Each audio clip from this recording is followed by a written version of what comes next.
I'm going to go ahead and call this meeting to order, the Monroe County Council, our regular session for Tuesday, June 13th. It's 5:31 p.m. We're just a minute late. I want to welcome everyone to this meeting that are both with us here in person in the Nat U Hill, the Monroe County Courthouse, as well as joining us via Zoom. It looks to me that we have Councilors Munson, Iverson, and Crossley, as well as myself, Trent Deckard, here in the Nat U Hill room. Currently, we do not have with us Councilors McKim and Wiltz, who are elsewhere with their work, or Councilor Hawk. And so that shall conclude our attendance. I'm going to now take us to the Pledge of Allegiance, if you all join me. I pledge allegiance to the flag of the United States of America and to the republic for which it stands, one nation, under God, indivisible, with liberty and justice for all. All right, thank you very much. We're going to go to item 3, and that's our agenda. Does anyone on council wish to add or remove an item from tonight's agenda? Seeing none, we have our agenda for this evening. And that'll now take us to item 4, which is public comment.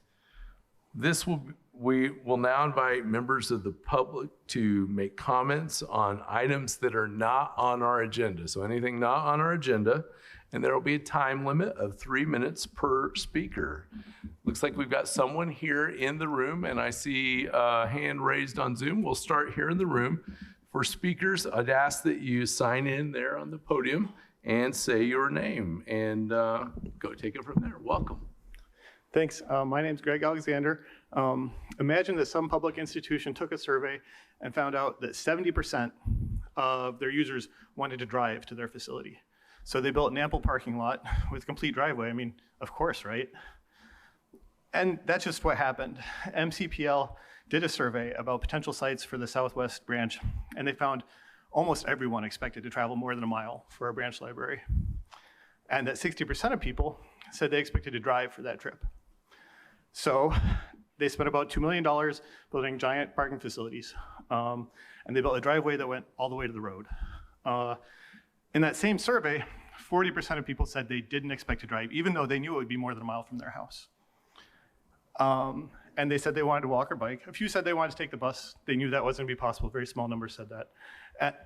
And the facility for pedestrians and bicyclists doesn't connect to the sidewalk at all. It's stunning. You know, you have to go literally a fifth a mile around.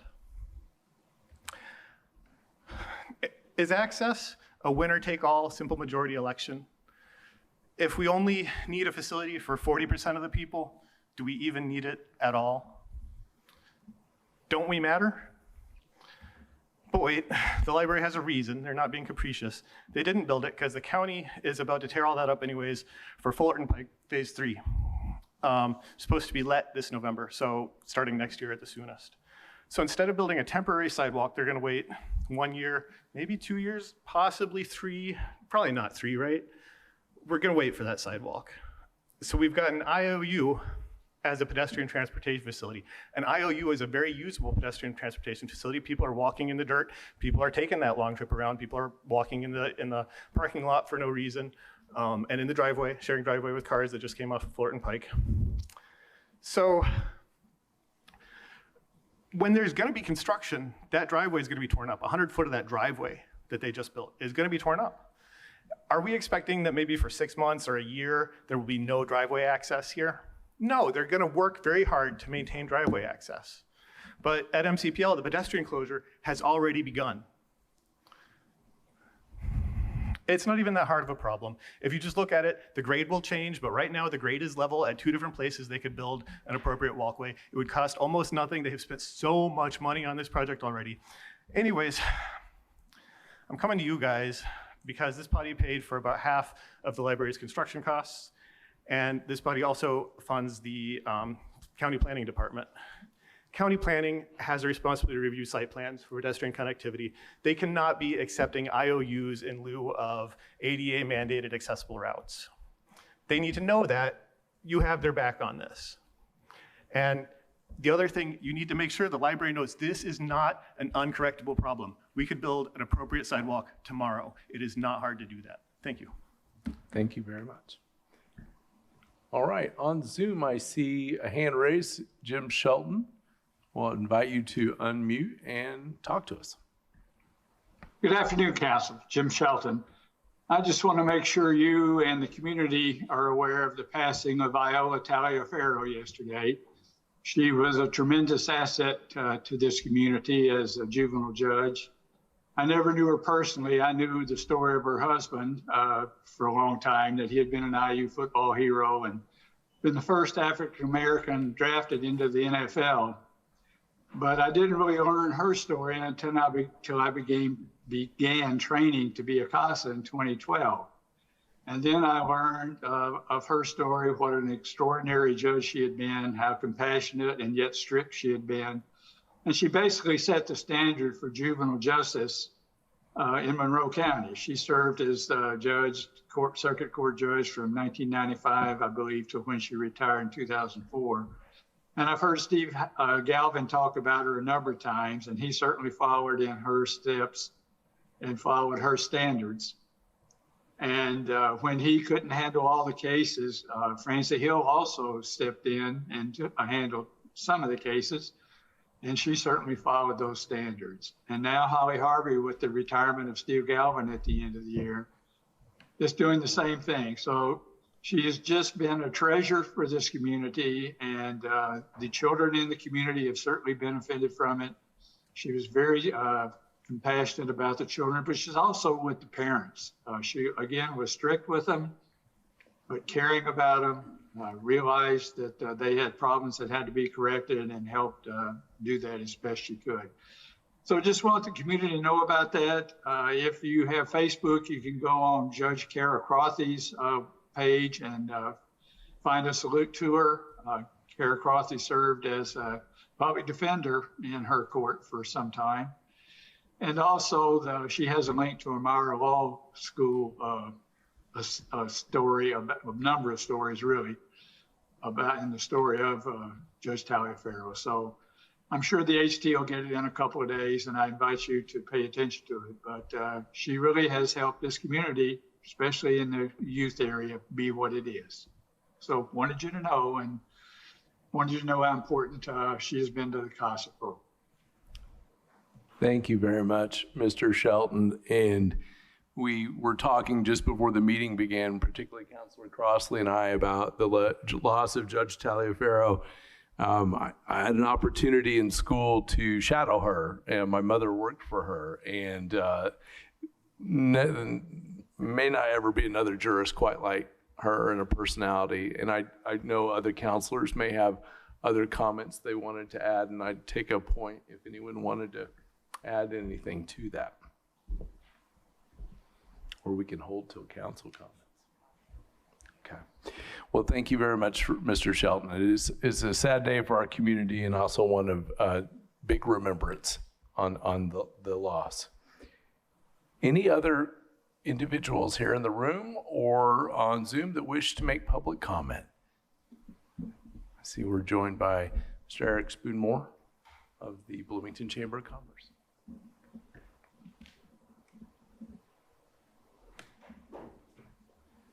Thank you, Council, and certainly echo the remarks of Mr. Shelton, as well as Council tonight. Very sad day for Monroe County with the passing of Judge Taliaferro. Had such a tremendous impact on this community. Very dynamic figure, and appreciate all of those kind words. I'm here to speak tonight about the meeting that was held yesterday at City Hall concerning the Convention Center expansion project and the Capital Improvement Board, or the potential formation of a Capital Improvement Board.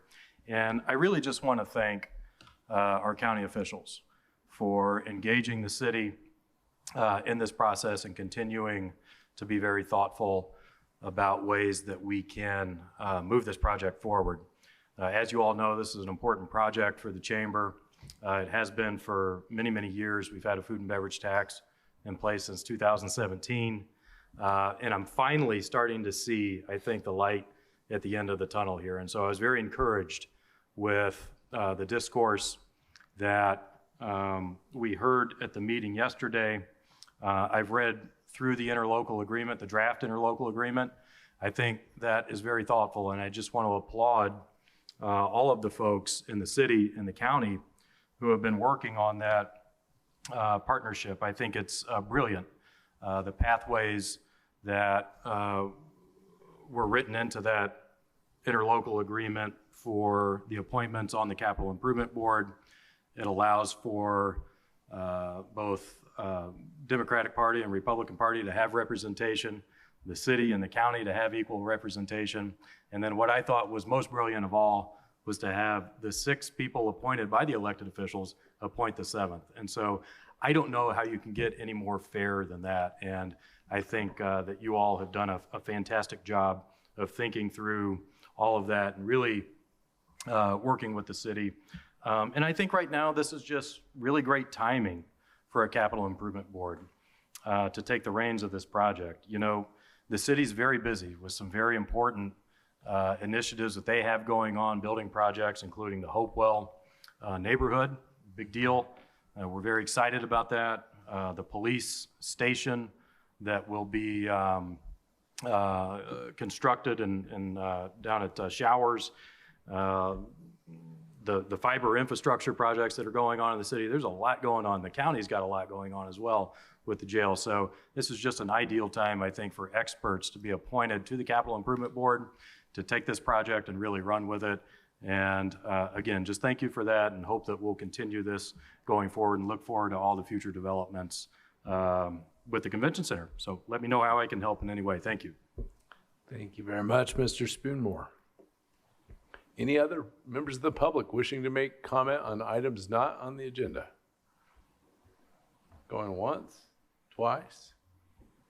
We're going to move on, but before we do, I do want to note Councilor Hawk is with us here in the Nat U. Hill room. Takes us to number 5, department updates. Do we have any Monroe County departments wishing to make an update to the council, either online or here in the Nat U. Hill?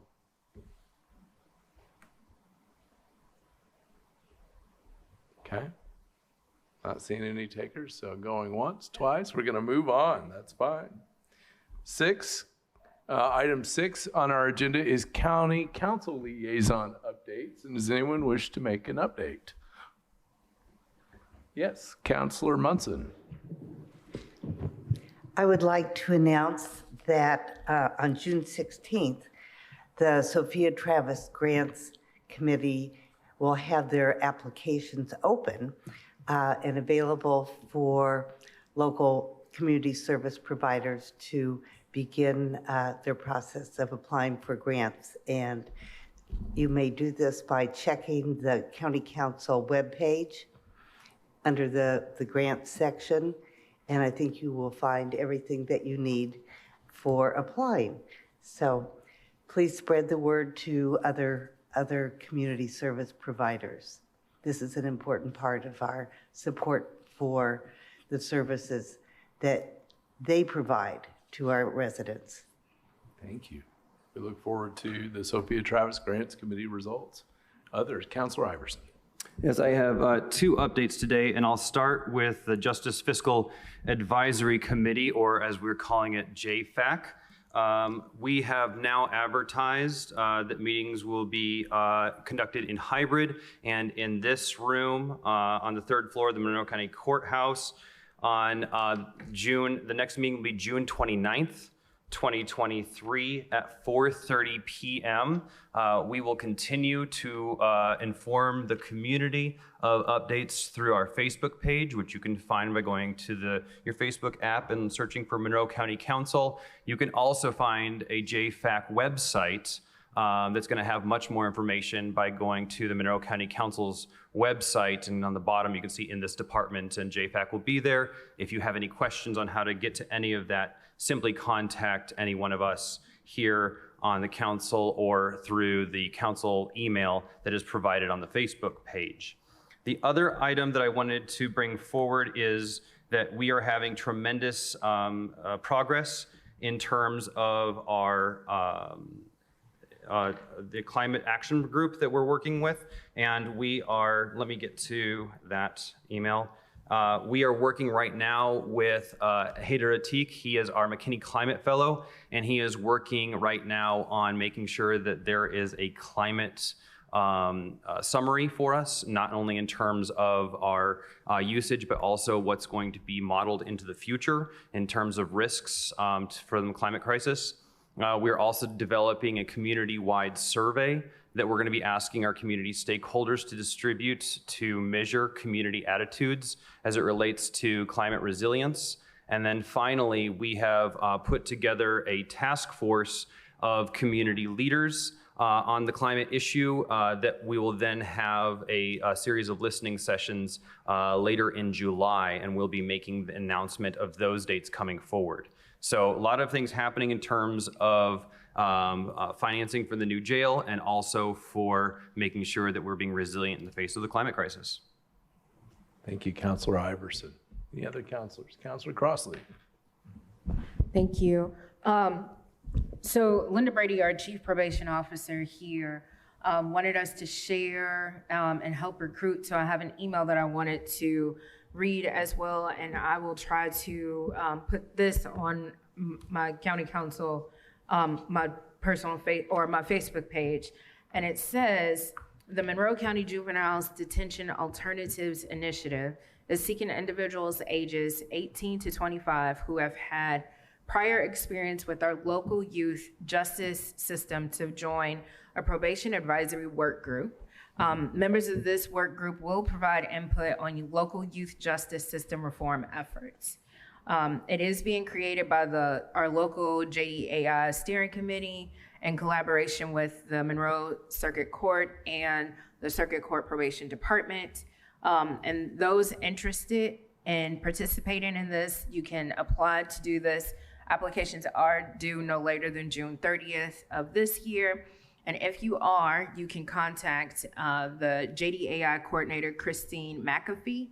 Her phone number is 812-349-2649, or you can email cmcafee@co.monroe.in.us. Again, many different ways for folks to get involved, especially this particular age group, and I will try my best to spread the news accordingly, but I just wanted to help Ms. Brady send that information out. Thank you. Thank you very much, Councilor Crossley. Any other councilors wishing to make liaison reports? Councilor Hawk?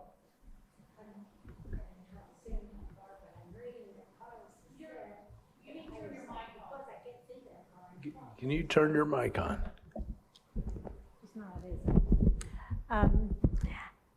There's many exciting things going on right now, as many of you know. If you've been out and about, you see that the highway people are out there doing their work, and really with their work, they're saving lives, because those big potholes, they're dangerous. It's not just you're going to tear up your car, but you're putting your life at risk in many of those. And so our highway department's been out there doing their very best to try to get everything the way it needs to be, and including our bridges. So I see that she's here, and I'm sure she'll add a lot to that. And I also wanted to say hello to Carlos, and I thought that was Carlos in the audience. I can't see out there that far, but it's not, right? Because I just see that Carlos is sick. But if you've lived near the airport, you've seen those huge airplanes coming in, and everybody's on Facebook. Oh, did you see the big plane, the big plane? And so if you love your airport, and I hope that you do, I hope that you're following along with all the exciting things going on there. And I'm excited that they have a plan for the future so that airport can continue to support local business. Because if we don't have that airport, many of those big employers will not locate here. It is not just for the people who think, well, it's because I want to get on a plane and go to New York. These are people bringing in local dollars, local jobs, and it's so very important. So thank you for that.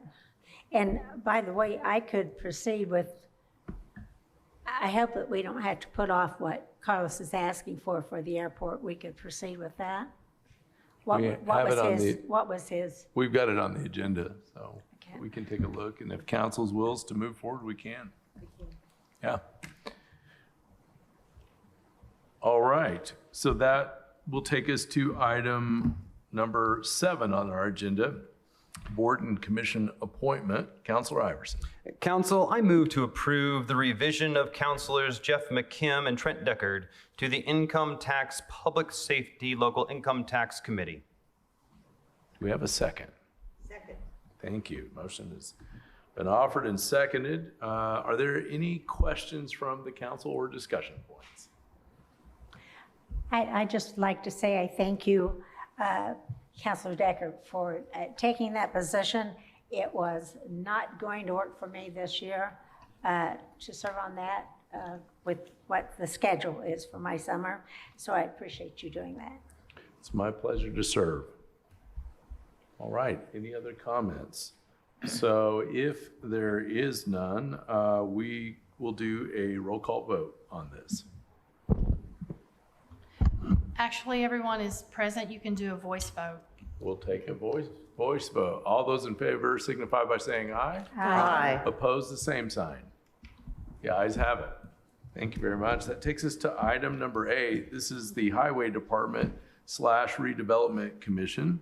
Council, I move to open for discussion and establish as the first reading of Ordinance 2023-22, authorizing the issuance of bonds in an amount not to exceed $8 million, plus investment earnings for the purpose of providing funds for the Fullerton Pike Bridge project. The complete ordinance is available online for review in the packet. We are joined here in the Nayu Hill by Jeff Cockrell with County Legal. Mr. Cockrell, you want Yes, to talk about this? this is an introduction. We'll do a formal notice in the papers for your July meeting for a vote. What you have before you is a bond ordinance that is a bond for a revenue bond where the revenues will come from our major bridge. Excuse me, I'm sorry. Councilor Munson, did you second? Was there a motion? Yes. Yes. I didn't hear I didn't hear it as a motion, I'm sorry. Yeah. There is now a second. Thank you. you. Sorry, I should have caught that. Okay, so we're doing this, let me get back. Sorry. This is up to $8 million bond, and it's going to be paid for the revenues from our major bridge fund and our Fullerton Pike TIF fund. The reason we're using both of those funds is to make sure that we have ample coverage for the lending. It's primarily for the major bridge that will be part of the Fullerton Pike project, which is a 524-foot bridge that will have a 10-foot multi-use path and a 5-foot sidewalk. That's the major. If there is any left over after that, because the bids have not been let yet, we would utilize that for a future project for the Mount Tabor Bridge project, which is a future project that will be an approximate 450-foot bridge that will span Bean Blossom Creek. Those are the two major bridge projects. We've talked about this at a work session previously where we had those two combined. We just felt that with the interest rates and the timing of that second project being a little bit too far in the future, that it didn't make sense to combine those into one lending, given where rates are and that. So this Fullerton Pike Bridge and that project is going to be let this, I believe, November. And so we really want to get moving on making sure that we can accept those bids when they come in. This is the first reading. We'll be back and we can talk about it more next month. If you have any questions tonight, more than happy to answer them. If you have any questions between now and then, go ahead and email me, let me know what they are, and we'll be back at the July meeting. Thanks. Okay. And just as Mr. Cockrell is noting, this will be back on the July 11th agenda. So members of the public that have interest in this, you can certainly come to that meeting as well and comment. So I'll open it up to questions or comments from counselors. Look to my left. No question. How about to my right? I didn't hear you say, what number of years is this for? I believe this will be a 20-year bond with the first 4 years, and I can email out amortization schedule once it's finalized. The first 4 years will have a higher payment than the following years because we wanted to maintain flexibility in case we do have to do that second bonding for the Mount Tabor Bridge Road. Okay. All right, other questions or comments from counselors? Counselor Iverson. I simply wanted to point out the exhibit that you put in the packet, Exhibit A on page 31 of the packet, is incredibly helpful for folks of the public that want more information about these two projects. There's quite a bit of information there, so thank you for including those little Reader Digest versions of this. And I will share that thanks with Lisa Ridge, who actually gave me all that information to put in there. Great teamwork. Councilor Hawk. Right. As a reminder to the public, at least at the time that we put in place this major bridge fund, there were very few counties that had a major bridge fund. And what we'll be doing right now with these long spans of bridges, if we didn't have that bridge fund, we would be searching for one for certain.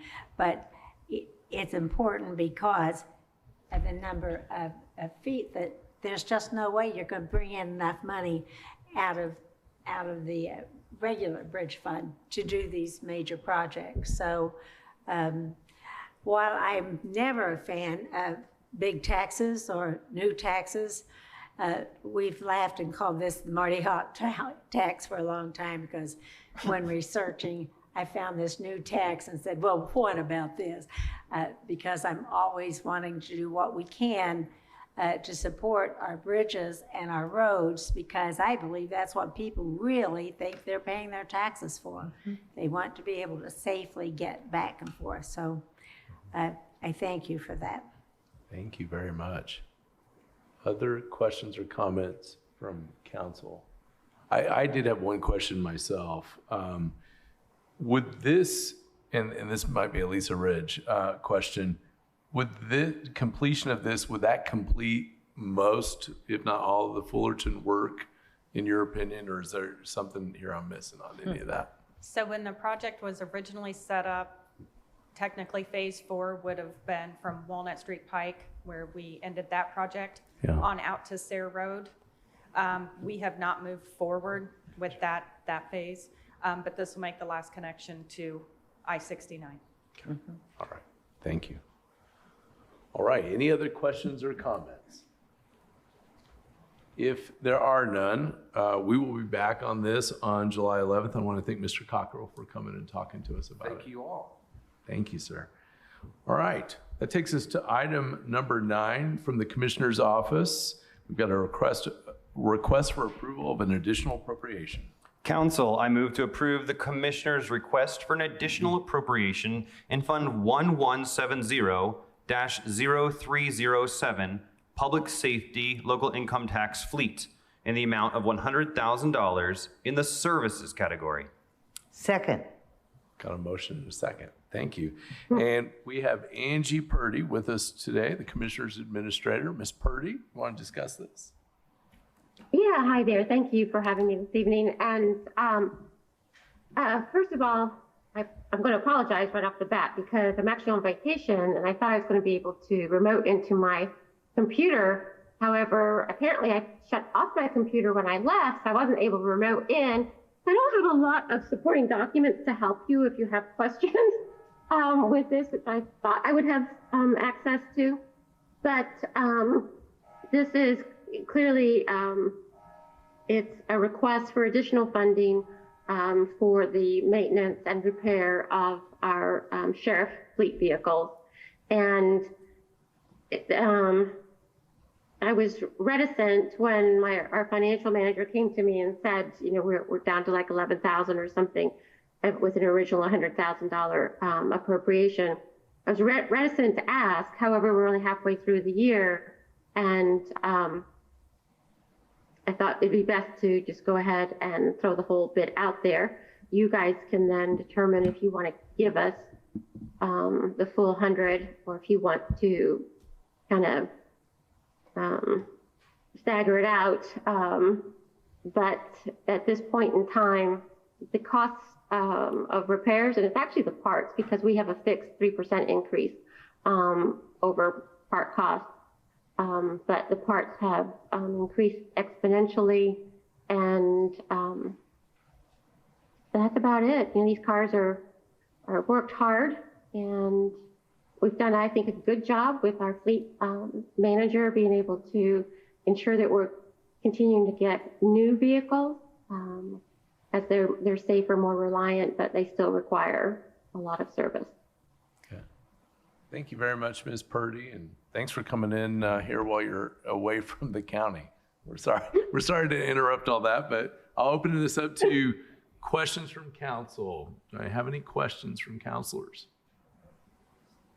Councilor Iverson. Yeah, so the request here is for repairs and maintenance. What is the nature of the repairs at this point? Is it simply that there are parts that we couldn't get a hold of? Is it a supply chain issue, or is it a wear and tear issue? What's going on with the deputies' cars? A little bit of both. I mean, their cars are their office, right? So they're in there 8 hours a day driving around. But part of the problem is a supply issue. We've our new vehicles, I believe it was the Durangos, came in, and we were unable to get new rotors. And so when the rotor would go out, we're having a supply chain issue of getting those rotors in place. And so I know that Richard, our fleet and maintenance manager, he's gone to other counties to pick up some of these rotors. I know that Josh, who also works for maintenance, has done some late night runs for us to some other counties when he can find them. That's a rotor problem, but in general, just, you know, by being a specialized vehicle, they have specialized needs when it comes to just maintaining them, oil, what I was going to say, and things of that nature. But I mean, the guys women on our sheriff's department take good care of those vehicles, but they do get serviced quite a bit. So just to be clear, we have the rotors. They're not on back order. We have them as we've been able to find them as we've needed them. It takes a little bit of time, but yeah, we don't have any.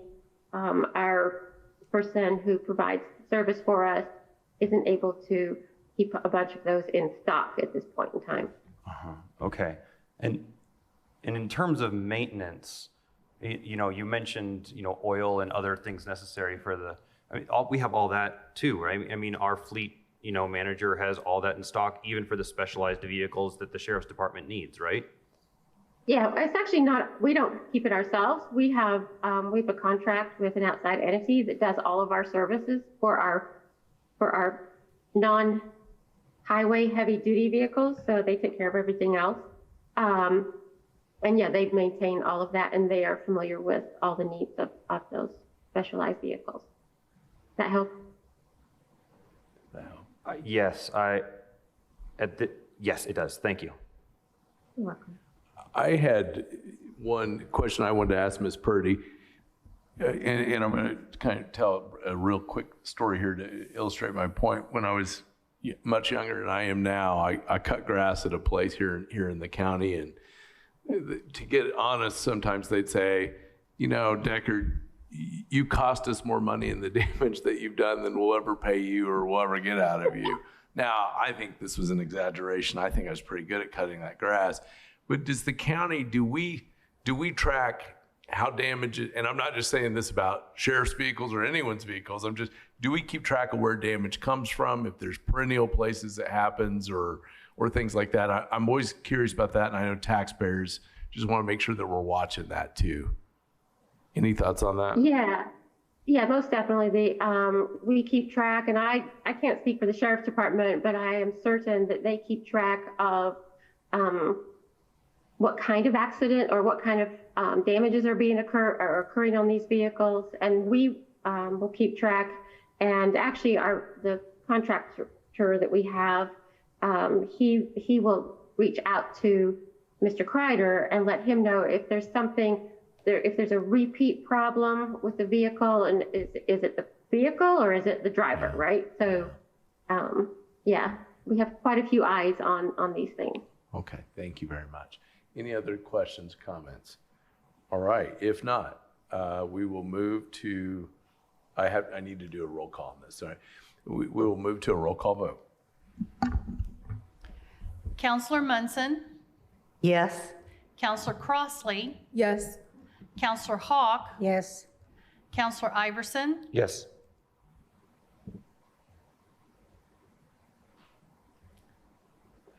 Did you hear me say yes? no, oh, sorry, okay. All right, thank you. Sorry. Yes. And did I miss anybody? And I've not voted yet. Oh, Counselor Deckard. Yes. Oh, there you are, sorry. Counselor Deckard. I'm over here getting the mowing done. Yes. Motion passed unanimous. All right, Thank you. Thank you. And if you only knew, actually, I've been bush hogging today and started mowing. And because Lisa sent me a lovely picture of myself that is on the screen there. And I'm like, oh, yeah, this is great. I've got no makeup. My hair's wet. You guys, I just was happy to be here. You're doing great. We have one more. Do we have one more for you? We do. Let me go ahead and read this out. Council, I move to approve the Commissioner's request for the creation of a new account line in Fund 4806-0000 2015 General Obligation Bond, account line 40020, Sheriff 4x4. Second? All right. Anything on this, Ms. Purdy? Sure. The original intent for this bond, because this is a bond that we're speaking of here, the original account was Sheriff 4x4, and it that has been expended with those vehicles were purchased. Since that time, there's still been some money that remains in that particular fund, or that bond, I should say, and it's been brought to Mr. Kreider's attention that the animal control is in desperate need of new vehicles. And so if we can have this line created again, back into that particular bond, we should be able to get them on their way with new vehicles for the animal control. Gotcha. Thank you very much. Questions or comments from council? Councilor Iverson. Yeah, Ms. Purdy, is this 4x4 for animal control in the Sheriff's Department part of our fleet management plan? Yeah. Okay. Yes, sorry. Great. No, that's, I just wanted to clarify that this is part of an overarching system of making sure that our vehicles are adequate for our staff to use. That is very correct, yes. Okay, wonderful. Thank you. All right. Other questions, comments? I appreciate dealing with these bonds that have sat there and getting that done as well. All right, let's go to a roll call vote. We do voice. Wait a minute. Let's open it up for comment from the public. My apologies. Is there anyone from the public wishing to make comment on this, either here in the Nat U Hill or on Zoom? If so, raise your hand or come forward to the podium.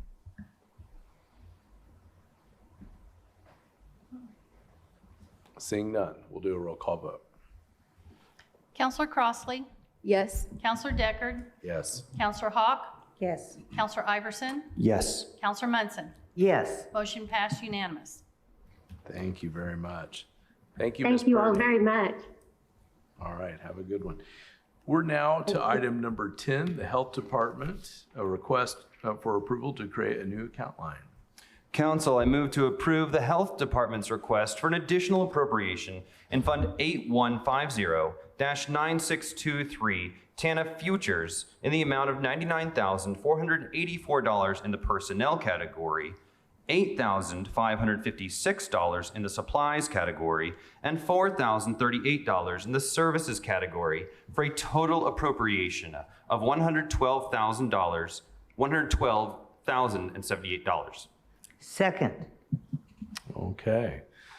Ms. Lori Kelly with the Health Department is with us. Ms. Kelly, do you want to talk on this? Sure. So this is just annual renewal of grant funds that help to support our Futures Family Planning Clinic. Services being offered include contraceptives, pregnancy and birth control counseling services, pelvic exams, HIV and STI testing. This funding helps to support our employees and also helps to support supplies for the clinic. Thank you very much. We'll open this up to questions or comments from council. Any questions or comments? Councilor Munson. So, Ms. Kelly, I noticed that the term for the agreement is October 1st of last year through September 30th of this year. And so we only have about 3 months for you to spend these appropriated funds. Is that going to work out fine? Surprisingly, it is. It's very interesting how the grant agency actually works with this funding. So typically every year, the clinic first operates off of Title X funding. So the grant agency requires that we draw off of all of those funds down until pretty much the last dollar is spent. And then at that time, we switch over to TANF to finish out the remainder of the year. Okay, thank you. Okay, Councilor Iverson. Thank you, Mr. Deckard. Thank you for being with us today, Ms. Kelly. My questions are about the resources needed to complete the grant and meet its requirements. We're still in a really tight labor market. Do you have enough staff on hand to be able to provide the services as detailed in the grant? We are operating again at full-time status. So we did have that transition period from our nurse practitioner retiring, but we are operating full-time and our staffing is slim. So there are periods of time where the nurse and the nurse practitioner are actually also running the front office, but they really all work together. They're a great team and everyone is cross-trained in that area to be able to pitch in where it is needed to be able to continue providing that direct patient care. Excellent. And what about the supplies, the long-acting contraceptives? Are we going to be able to have all of the supplies needed to fulfill that grant here? Yes, I think so. I think that we'll have enough with that. And we also have the partnership that we have started with the Path for You program. So that was something that I presented to the commissioners last year. I can't remember the exact month, but that also gives us an opportunity to be able to provide free contraceptives and services such as an IUD to part of our patients too. So that is helping to also give us just a little bit of extra wiggle room with these supplies. Excellent. And it's glad to hear that it remains free for everyone that needs it. Thank you. Any other questions or comments from council? Seeing none, we will take public comment on this item. Anyone wishing to speak can come forward in the Nat U Hill or raise your hand on Zoom. Seeing none, I'm going to ask for a roll call vote. Counselor Crossley? Yes. Counselor Deckard? Yes. Counselor Munson? Yes. Counselor Hawk? Yes. Counselor Iverson? Yes. Motion passed unanimous. Thank you very much. Thank you, Ms. Kelly. This takes us to item number 11, the aviation department. Counselor Hawk, you had mentioned this, and I know that our airport director is not able to be with us due to some illness, but Counselor Iverson. All right. Council, I move to approve the aviation department's request for an additional appropriation in Fund 4801-0000 Aviation Construction in the amount of $35,182.50 in the services category. Second. Got a motion and a second. We have Mr. Cockrell back from the legal department to discuss this. Yes, and I am not as fully vetted on this as I would normally be when I come, but with Carlos's illness, I think I know enough about it to be able to present it to you. They are asking for a $35,182.50 appropriation, and this will be going towards an assessment of their control tower. the federal government has a 5-year window to get grants for the control tower, and that this money, if they get the grant to do the upgrade to that control tower, which is 48 years old and has a lot of outdated equipment, then this could be used as part of the match for that grant funding. This last, I think it was January, they changed their engineering consultants for the airport, and so that's why this has kind of gotten a different priority than was anticipated last year. Okay. Thank you very much, Mr. Cockrell. I'll invite counselors with their questions or discussion. I know that Mr. Cockrell's kind of pinch hitting here a little bit. Anyone have questions or comments? Counselor Hawk. I just know without the grant support for our airport, that we would really be in trouble. So I appreciate all the work that you do helping the airport and for the airport employees as well. So time to get it done. Thank you, Counselor Hawk. And I do want to know, for anyone in the public watching, a lot of what you're seeing here are department heads and elected officials who have gone after outside grant dollars to bring that into your community to support our roads, our things, our airport, you name it, our health. And they do a tremendous job with that. So some of these appropriations you see are us authorizing money that they have gotten from other sources and brought home. And that's the bulk of what we do.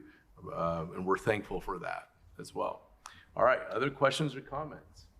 All right, anyone from the public wishing to make a comment, either come forward in the Nat U Hill or raise your hand on Zoom.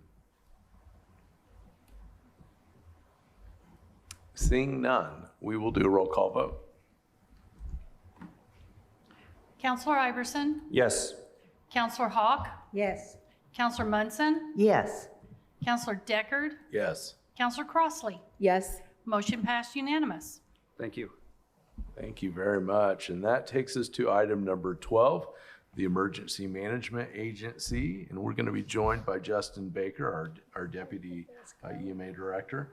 Mr. Iverson. Council, I move to approve the Emergency Management Agency's request for an additional appropriation in Fund 1000-0361, General Fund Emergency, in the amount of $50,000 in the services category. Do we have a second? Second. Got a motion and a second. Welcome, Mr. Baker. It's good to see you here. And what can you tell us about this? Yes. Good evening. As most of you guys know, is that the northwestern part of the county was impacted by a tornado, March 31st.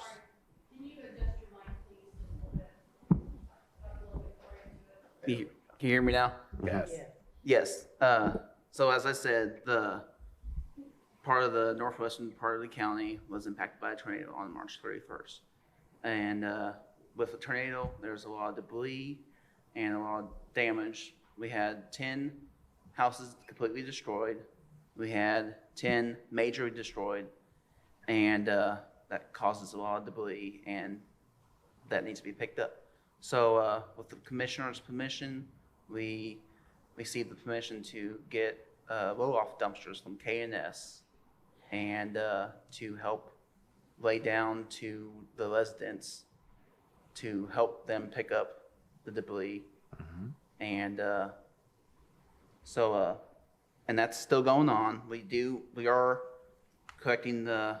starting to collect the dumpsters starting this week, and we have collected a couple already.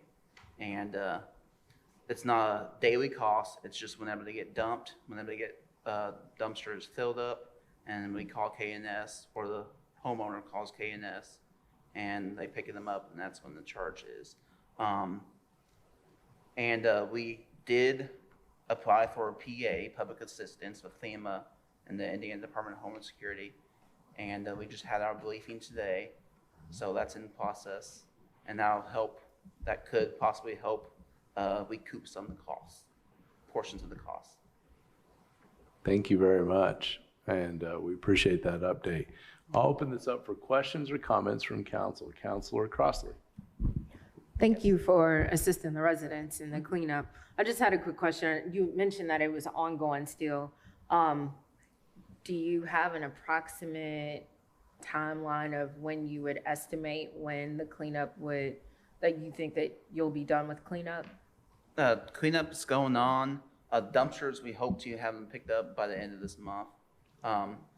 We have collected a few of them who don't need them anymore.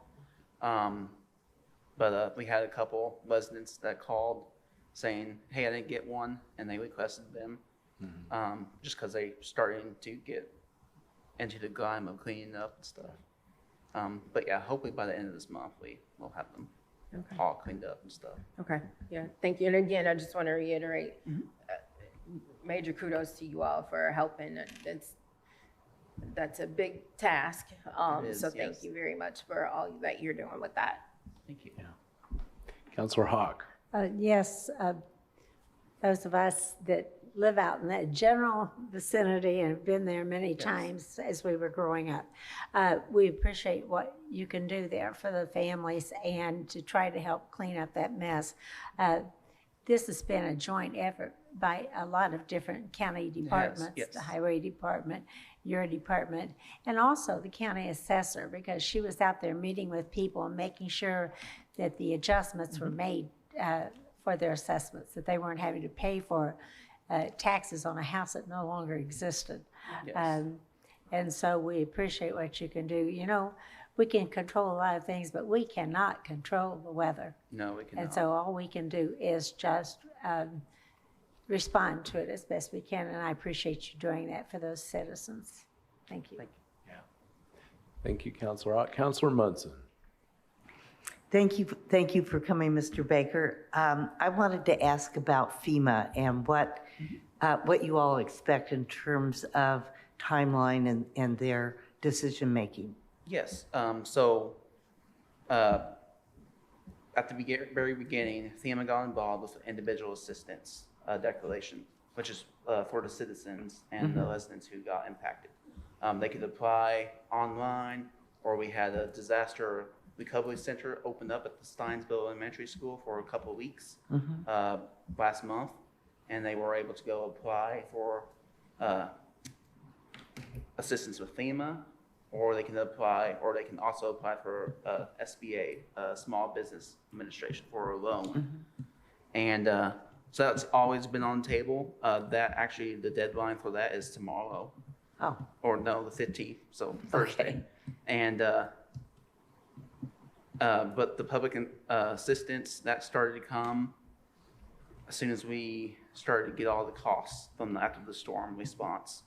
We got the costs from the highway department. We got the costs from the Steinsville Fire Department. The many departments and agencies, yes. So we had to meet a threshold. Each county has a threshold that is accumulated by the population. And the state has a threshold too that they have to meet, and for the whole state. And we got that for the state, so that's why we did the briefing today. And we have to have everything in by the 30th. And after the 30th, we'll have a couple of FEMA personnel down here, pretty much camping out here, and helping us throughout the process. So thank you for explaining that. Thank you. I just want to echo the other comments, gratefulness for all that you're all doing. I learned years ago in some of my federal service work that when there is a disaster, there's never enough that you can do. And I think whatever EMA ever thinks the county needs to be doing, try to point us that way. And if we can find the resources, we'll do it. Certainly when the disaster happens, those families have to find things that sometimes don't exist. And the fact that we've got that out there is probably one of the least that we can do. And advise us if there's other things. Particularly, I know I was with you at the briefing today, when we need to get the word out to people that may have resettled in other locations, or they've gone into different parts. When we need to get the word out here, we can do it here on these mics, in our meeting, commissioners meeting, you name it. We'll figure it out. So just please let us know. With that, we're going to go to Councilor Hawk. Just as a little aside, my mother-in-law grew up on Wolf Mountain Road. After this happened, I had so many people say, I've never heard Never heard of that place. I never either. And I heard about it often. So the Waldens, that's my family. Yeah, it's a beautiful part of our county, right there on the edge. It's real pretty. And all the residents are very tight, so Yeah. it made it nice and easy too. Yeah. Thank you very much. All right, we're going to open it up. Any public comment on this item on our agenda, either here at the NAU Hill or on Zoom, raise your hand on Zoom. Seeing none, we will do a roll call vote. Counselor Munson, Yes. Counselor Crossley, Yes. Counselor Hawk, Yes. Counselor Iverson, Yes. Counselor Deckard. Yes. Motion passed unanimous. Okay. It's going to take us to item B, which is also from EMA. Council, let's see, I need to make sure that I am on B. I was about to read A again. That would not be helpful. Council, I move to approve the Emergency Management Agency's request for an additional appropriation in Fund 1152-0000, Emergency Planning / Right to Know, in the amount of $6,000 in the capital category. Second. Got a motion and a second. Mr. Baker. Okay.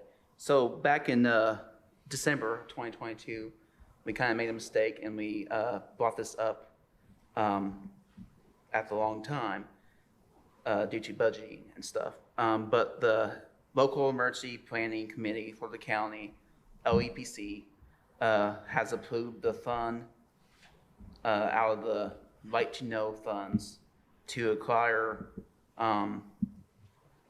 detection instruments for different chemicals for our local hazmat team, which is Monroe Fire District. And this will help them enhance their availability to find those chemicals and to protect the citizens by making sure they get the right chemical so they can clean up the scene to the best of the ability. So we're just asking for this will come from the carry forward balance into the emergency response equipment line into the light fund. Okay. Thank you very much. Questions or comments from council? I'm not seeing questions or comments. All right. So we'll open this up to any public that has a comment. I see, looks like someone in Zoom says I have public comments. So we will invite Sam Dove to be recognized for public comment.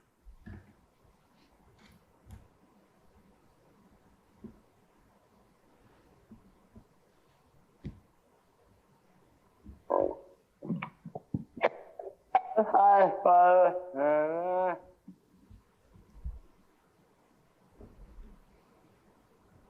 This is Dad. Hello.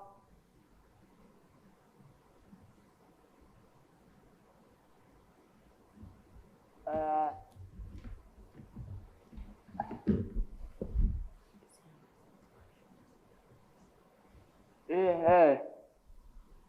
Hello.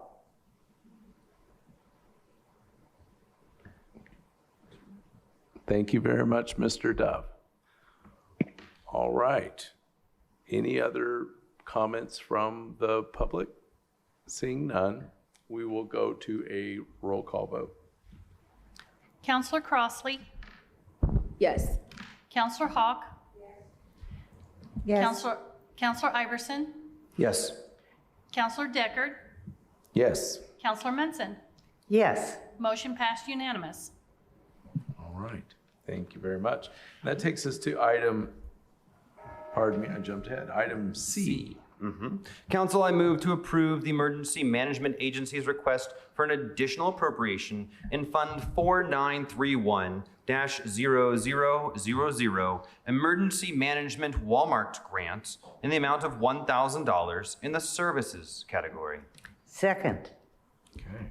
Mr. Baker. Okay. So the department has teamed up with the local fire department and police department to help them purchase accountability tags, which is the tags that on the scene of emergency, they will hang it up on a poster board and it keeps accountability. So whenever they go inside the house or if they're on the scene, that tells them that they're on scene. and once they get off scene or when they get out of the house and they take it off. And so it's a safety tool that they use on scene. And we have done it in the past before Jamie and I's time, help the county agencies get funding for these tags. And so I decided to do it again to help out local police department and local fire department. And we got the award from the Walmart Community Foundation. And so we're happy about that. So we're just seeking the appropriation. All right, questions or comments from council? Councilor Iverson. Yeah, I just wanted to clarify the tags that will be available. Will they be available to the Fire Protection District as well as Bloomington Fire Department and to all the first responders throughout the community, or just to certain jurisdictions? These are right now. With this grant, I'm applying for another grant for. This will help out the Ellisville Police Department and the Bloomington City Fire Department. I asked them in the fire district, they said they were good on accountability tags from the last grant that I think was 2020 or 2021, I believe. And and the next one, I'm gonna help out Steinsville, being Boston Fire Department. Oh, okay. So I'm applying for another grant soon, and hopefully I'll get that one. Sure, it's great that Walmart's doing this, and I'm sure the folks out in Ellisville are going to appreciate it. Yeah. Other questions or comments? All right, seeing none, we will take public comment on this. Any members here in the room or on Zoom, just raise your hand. Okay, we will go to a roll call vote. Counselor Crossley? Yes. Counselor Hawk? Yes. Counselor Iverson? Yes. Counselor Deckard? Yes. Counselor Munson? Yes. Motion passed unanimous. Thank you. Thank you, Mr. Baker. All right, we're now on to item number 13, and this is from the Probation Department. Counselor Iverson. Council, I move to approve the Probation Department's request in Fund 8160-9621 Justice Partners Grant for the creation of a new account line 30028 training/travel and for a category transfer of $2,550 from the supplies category to the services category. Second. All right, we've got a motion and a second, and we have the privilege to be joined by Troy Hatfield from our department. Thank you. Troy Hatfield, Deputy Chief Probation Officer. And basically this item and the next one deal with the same grant that we have been receiving for the past several years. It's a Justice Partners Grant. It's a grant that is originally, the money comes from the Department of Mental Health and Addiction. That is provided to the judicial branch of government, so the Supreme Court, the Office of Judicial Administration, then sub-grants out money to different, all of the different counties to provide services to the people that we serve. This grant particularly serves reentry purposes, so people who have been incarcerated for a lengthy period of time in our local jail. We're providing services, we're contracting with Centerstone to help provide services for reentry for those folks into their community when they are released to help ease that transition. Over the past couple of years, we haven't spent those funds down to zero, and this will allow us to do that. We've got approval from our granting body to move some money from that supplies line that we didn't exhaust into a training line so that we can train staff in different areas to be able to deliver services to those that we serve. So that's what we're requesting approval for. Thank you very much. Questions or comments from council? Councilor Hawk. Yes, I noticed that you said reentry services are for those who've been in our jail. What if they are really a Department of Correction that we're holding? Sure. So we do have folks that come into the community from the Department of Correction. Everybody that the Department of Correction notifies us who are coming back to the community, we look at some services that could be available to them. Some of those people are kind of funneled into our reentry court, a problem-solving court that really helps that transition back into the community. And some are coming back on community supervision. So we will assign them, a supervision officer and provide services as well, and get them tied into local resources into our community to help ease that transition. And just as a matter of record, the ones coming back from the DOC who've been ordered by the courts to attend some of our, like the problem-solving courts, they're not necessarily from Monroe County. Is that correct, to begin with? I mean, since we are the district, I think it's District 5, so we might be receiving inmates from any place that the judge decides to send here. So, that has been possible. It's typically those who have been sentenced from our courts who would return back and maybe are sentenced to community supervision term after serving their time in DOC are the ones who may come back to the community. Others who have community supervision time out of other courts and other jurisdictions could ask to be transferred as a courtesy supervision in our county. But there are certain circumstances where we have to accept them. There are other circumstances where we don't have to. So it's very dependent upon each person in each case. The reason why I asked the question, there's been some people recently question the racial makeup in our jail, and that's not. I just want people to know that when you look at the jail bookings, some of them are on hold for other counties, they're on hold for Department of Correction. That does not mean that they were a part of our local folks that were arrested for doing something here locally. Some are not. Correct. Thank you very much. Councilor Iverson. Yeah, thank you for being here and talking to us about this important grant. This really helps, as you know, that we don't have to use all of our resources in certain areas, and grants really help us expand our services. So thank you for being here. In your write-up, you said that the reentry services currently being provided will be unaffected and diminished by this request. How many individuals are we serving right now with this grant?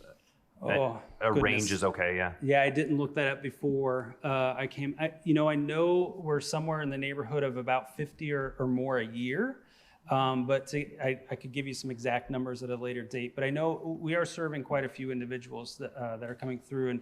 And some of those services had been provided while they were still incarcerated, so we can prepare for the day one as soon as they walk out. And then we continue those services once they're out in the community as well. That's wonderful. Centerstone has been a good partner in that, and we hope to continue through the life of the grant. That's great. Thank you so much. Other questions or comments? Seeing none, we'll move to public comment on this item. Any public wishing to make a comment, raise your hand on Zoom or come forward in the room. Seeing none, we'll go to a roll call vote. Counselor Hawk, Yes. Counselor Iverson, Yes. Counselor Deckard, Yes. Counselor Munson, Yes. Counselor Crossley. Yes. Motion passed unanimous. All right, thank you. That takes us on to item letter B. Council, I move to approve the probation department's request in Fund 8160-9622 Justice Partners Grant for a category transfer of $2,550 from the supplies category to the services category. Second. Got a motion in a second. Again, same grant year, or same grant, just a different grant year so that we can exhaust and expend all of the funds that were provided to the county. Okay, thank you. Any questions or comments from council? Councilor Iverson. No, I was flipping my pen. Oh, okay. Anyone else? Seeing none, we'll take any public comment on this. Again, come forward in the room or raise your hand on Zoom. Seeing none, we'll go to a roll call vote. Counselor Iverson, Yes. Counselor Crossley, Yes. Counselor Munson, Yes. Counselor Deckard, Yes. Counselor Hawk. Yes. Motion passed unanimous. Now we're on to letter C. Council, I move to approve the probation department's request in Fund 9105-0000 Indiana Judicial Supreme Court Grant for the creation of new account lines as presented on the agenda, and to simultaneously approve additional appropriations of $9,998 in the services category. Second. All right, we've got a motion and a second. Mr. Hatfield. Okay, so this is an annual grant that we receive from the Indiana Supreme Court. They have discretionary funding that they choose to provide problem-solving courts across the state the opportunity to apply for grants up to $10,000 a year. We apply for this grant every year. We receive this grant every year, and hopefully we will continue to do that in the future. For this year, some of the focus of the grant is to provide some money for training for our problem-solving court staff to attend trainings to stay up on their skills and their knowledge to serve our clients. And then also to provide bus vouchers, bus passes for our clients in problem-solving courts on a regular basis, as well as to help ease the cost of drug testing for our clients by providing those payments through the grant as well to supplement that. Thank you very much. Questions or comments from council? Councilor Munson. Yes, Mr. Hatfield, I think of our problem-solving courts as being multiple courts because we have several varieties of problem-solving courts. But in terms of the granting, are they all considered just one central court? Yeah, so we have a drug treatment court. That's the longest standing problem-solving court that we've had, and that's been in operation since 1999. And then it's been more than 5 years now. It's been a while. We added a mental health court, a reentry court, and a veterans treatment court to the mix. So now we've got 4 problem-solving courts that are operating. This grant will provide for all 4 of those courts and the participants in all 4 of those courts. Okay, thank you. Thank you. Other questions? Seeing none, we'll take comments from the public on this item. Anyone wishing to speak, either come forward or raise your hand on Zoom. Seeing none, we'll go to a roll call vote. Counselor Iverson? Yes. Counselor Deckard? Yes. Counselor Hawk? Yes. Counselor Crossley? Yes. Counselor Munson? Yes. Motion passed unanimous. All right, letter D. Council, I move to approve the probation department's request for a fund-to-fund cash transfer of $1,143.93 from Fund 1122-0000 Community Corrections Grant to Fund 9141-0000 Community Corrections Grants, and to simultaneously approve the additional appropriation in Fund 9141-0000 of $1,143.93 in the personnel category. Okay. Second. Got a motion and a second. Mr. Hatfield. Okay, so this one's a little unusual. I've not had this one come up before, but our auditor's office was doing an audit of our funds, and one thing that they came across was a 3-year-old check that came back into our account because it was never deposited or cashed or what have you. And this happened, this was a check for the grant fund year for 2020. So quite a few years ago, we contacted the Department of Correction, our funding agency, and they said, we don't want the money back. Go ahead and apply it to any service that you're providing now through the current grant and spend it out. We receive a little over $1.5 million a year, $1.5 million a year from the Department of Correction to help provide services. That still doesn't quite fund everything that we do. So every little bit helps. So we'd like to be able to allocate that and spend it for this grant year as well. Awesome. Thanks to the auditor's office for helping us with that. Any questions or comments from council? I just love the way they said they didn't want the money back. Yeah. Okay, we'll keep it. Absolutely. No problem. Well, and a good thing we found the check in the first place. That's quite a find. They had already come in and audited all of our funds for that grant year, and we scored with no issues, no problems. But then the auditor's office came across this and said, hey, we've got some money. What do you want us to do with it?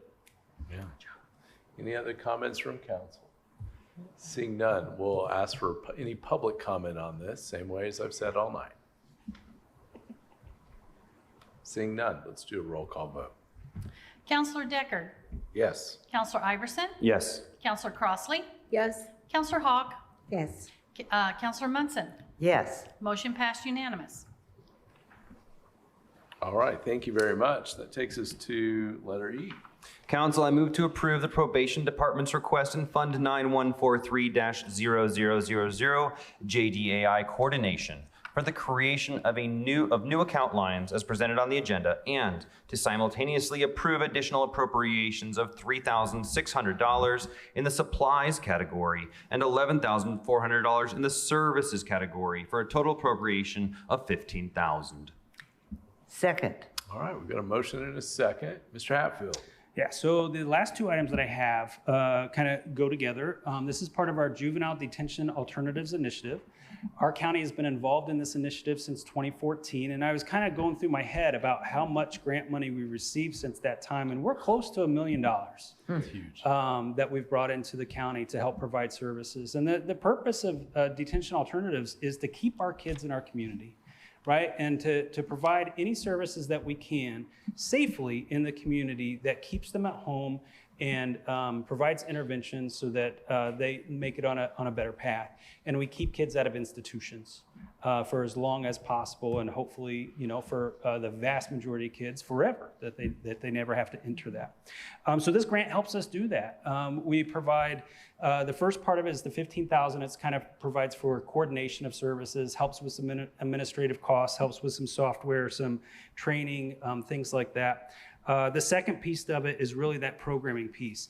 All of those interventions and services that we're able to partner agency with in our community, partner with agencies to provide in our community, like Girls Inc., like Centerstone, like the Warehouse, and places like that. So we would love your support to be able to continue on with this grant and have it appropriated and spend the money out. Thank you very much. Questions or comments from council? Councilor Crossley. I was just going to say thank you for, that's amazing that to date that you've received that much of funding. And I just appreciate the work that you all do. And also the fact that you are trying to keep the youth out of institutions, because we already know like the cycle of all of that. So I definitely appreciate, I don't think your department gets enough credit for all the work that you do. And I just want to publicly say that. So kudos to you and your staff and team for all that you do. Thank you very much. Councilor Hawk. Yes, back in the day, long time ago, when we had the budgets, we called it the welfare budget, but it was the Department of Children's budget, we were able to really track the numbers of the youth that went into detention. On average, it was like less than 6, and not many at all going to DOC. Do we know what the numbers are averaging now? Yeah, actually, so we write an annual report, our courts do, and includes the probation department. And I put that information in our annual report every year. You can find it online on the website for the Monroe County Government website. And if you click into the circuit court, part of the website, you'll see a listing of annual reports on there. Right now, I think as far as detention numbers go, our average daily population is about 1 to 1.5. Sometimes it's 2, sometimes it's 1. Very small numbers that we're talking about. And if I remember correctly, I don't believe we sent a single child to the Department of Correction last year. We've made leaps and bounds over the years in terms of keeping kids in our community safely, but also the services that we're providing to kids and families. Just as a matter of just logistics, if a juvenile is picked up for committing a crime, we really don't have the regular place that some communities have that would be a holding place, or at least that's the way it used to be. Do we know, are they held in our jail in a separate area? Or where are they held until they can meet with a judge? So if law enforcement comes in contact with the youth in our community, one of the first things that they do is call us, call a juvenile probation officer. We have somebody on call 24 hours a day, 7 days a week, and talk to us a little bit about the situation. We try to find out a little bit more about what's going on. and whether or not that youth can safely remain in the home, or if there's some kind of services that we need to provide immediately. If by chance, public safety is an issue, or even safety within the home and the family is an issue, then we'll look for some alternatives if it's necessary. We'll often use our local Monroe County Youth Shelter and turn to them first, because we want our kids here. We want them close to their families. We want them close to the services that they're going to receive in the community. If it's elevated status to where we do feel like there's a safety issue, then there are a couple of different centers around the state that we may have to use. But we do bring them back. They are in front of a judge within 2 business days, 48 hours, 2 court days.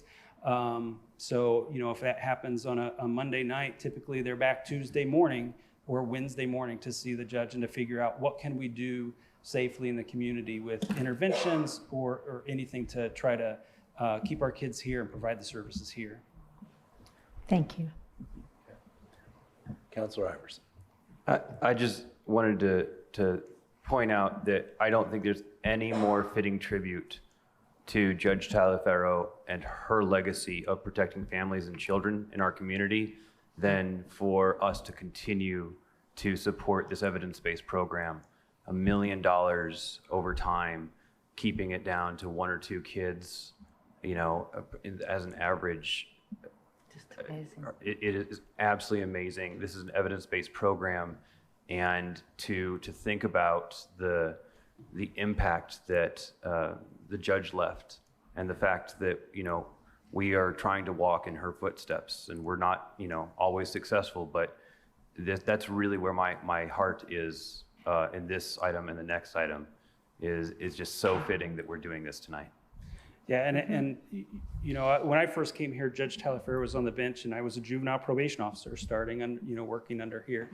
From her legacy carrying on with Judge Galvin, and then Judge Holly Harvey has taken over juvenile delinquency cases, and their leadership has really guided us and provided the pathway for us to kind of move in that direction, and it's been wonderful along with the rest of the Board of Judges. Well said. Thank you very much. Councilor Hawk. I wanted to also add, a lot needs to be said, thank you to the local taxpayers here, because when it was under the welfare budget, Department of Child Services, we kept employed. We put 4 juvenile probation officers in that budget, and the state would say, well, you don't pay for any of the, well, yes, we do. We kept it in a separate budget area. And so if no other county was doing that, Monroe County did that, because we did not want to see our youth being shipped off someplace.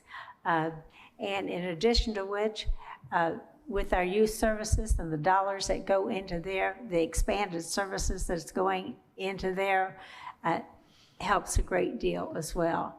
As a matter of fact, I believe more dollars are going into there than what I know when we added increased the amount that was to go in there, the rate.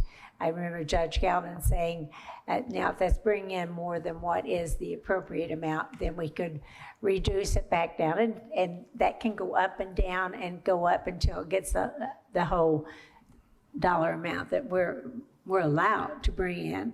But we don't bring in nearly the amount that was passed at the state level to allow us to do this. Of course, the state thought they were approving us to build a detention center.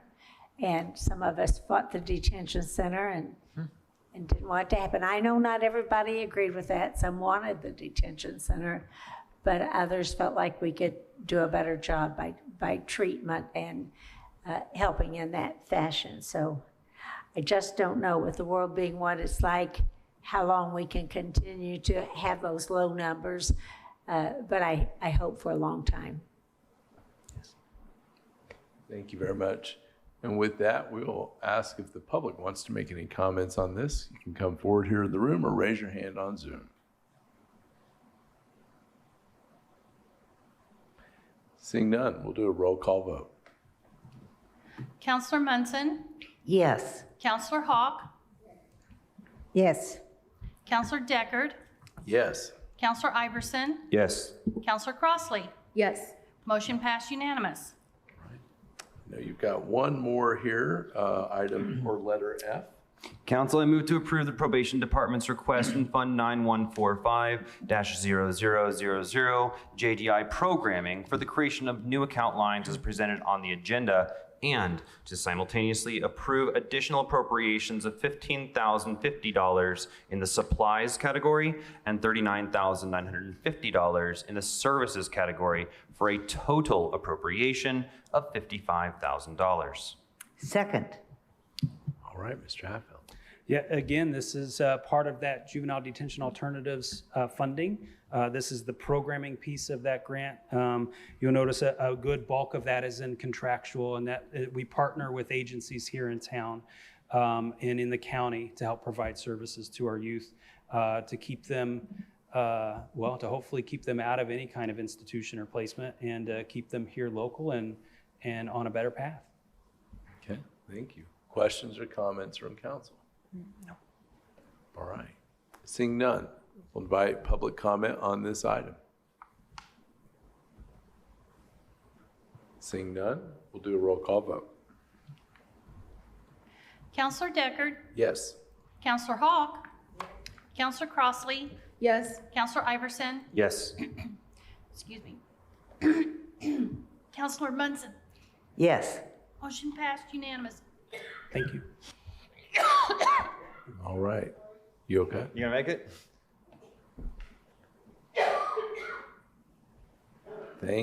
All right. Thank you, Mr. Hatfield. We appreciate you coming in. We're going to now go to item 14 on our agenda, and that is our highway department. Council, I move to approve the Highway Department's request in Fund 1135-0000 cumulative bridge for a category transfer of $50,000 from the services category to the supplies category. Second. Got a motion and a second. We want to welcome Miss Lisa Ridge to the podium. What can you tell us? Good evening. Back in April, we had done a transfer for backfill materials, and we took that from our pipes line, and we would like to transfer now from one category to the other to replenish that transfer after we completed getting the backfill funds. Okay. Thank you. Any questions or comments from council? My only comment would be that when people are putting together the agenda, put all the highway stuff together. Makes sense. I didn't realize at the time that Lisa was going to be presenting, so I didn't know that. Yeah. Sorry about that. Okay, other questions or comments? Seeing none, I will ask if the public has any comments on item 14A. Seeing none, we'll go to a roll call vote. Counselor Crossley, Yes. Counselor Hawk, Yes. Counselor Munson, Yes. Counselor Deckard, Yes. Counselor Iverson. Yes. Motion passed unanimous. All right, thank you very much. That takes us to letter B. Council, I move to approve the Highway Department's request in Fund 1169-0000 Local Road and Street for a category transfer of $110,000 from the supplies category to the services category. Second. All right, Ms. Rich. So Sample Road is actually a federally funded project. However, there's portions of the project that do not receive reimbursement. So we will need to pay for that out of our local road and street budget. So that's why we're requesting the transfer. Thank you. Questions or comments from council? Councilor Iverson. I just wanted to state public, I fly pretty regularly and I'm constantly driving past Sample Road. It just looks so great. It's just such a great benefit to our community, whether it's leaving or just coming back home. It's just such a welcome sign that you're back home. Thank you. It's good to get these. I think that started in 2014. Yeah. But actually the road we should be striping next week and That's Wow. pretty much our last thing that we can open up the road. Sounds good. All right, any other questions or comments? Seeing none, we'll take public comment on this. Seeing no public comment, we'll go to a roll call vote. Counselor Hawk, Yes. Counselor Iverson, Yes. Counselor Munson, Yes. Counselor Deckard, Yes. Counselor Crossley. Yes. Motion passed unanimous. All right, move to the next item on the agenda, C. Council, I move to approve the Highway Department's request in Fund 1176-0000 Motor Vehicle Highway for a category transfer of $50,000 from the personnel category to the supplies category. Second. Thank you. Motion and a second. Ms. Ridge. So we are requesting to make this transfer into some supply lines. We kind of pulled all the budgets, and since it's mid-year, to kind of see where we were at, maybe where we needed some extra funds. And this is two of the areas that we felt like we needed in stone and gravel and signs for hopefully the rest of the year. Okay. Thank you very much. Let's go to council comment. Counselor Iverson. So you started the year with a very ambitious goal. You wanted to pave, more miles of road than you ever have before. How are we doing on that? Are you We're doing great. good? Good. It's still our goal to finish those it's our goal to pave 46 miles of road, which doesn't sound like a lot. Last year, I think it was 24 miles. But it just takes a lot of prep work. That's why we run low in the pipes and the backfill materials. Takes a lot of work. Our crews do a tremendous job. Our bridge crew, our stormwater crew, our highway crews of getting these roads ready. We have them actually, all the bids, all the projects that the council has helped funded through the ARPA funds and also through your rainy day fund. Every one of those projects have been bid out. They've been awarded to a contractor, so they will all be completed, should be this year. The only one that would be outstanding would be Marlin Hills, just because we're doing a more extensive drainage study. Sure. That should be back to us in August, just because we want to make sure the paving lasts. So it was an older subdivision. But yeah, hopefully I might get a little bit closer to 50 miles just because we're adding a little bit, just because the bids are coming in pretty good for us. That's good to hear. So yeah, I think we'll succeed.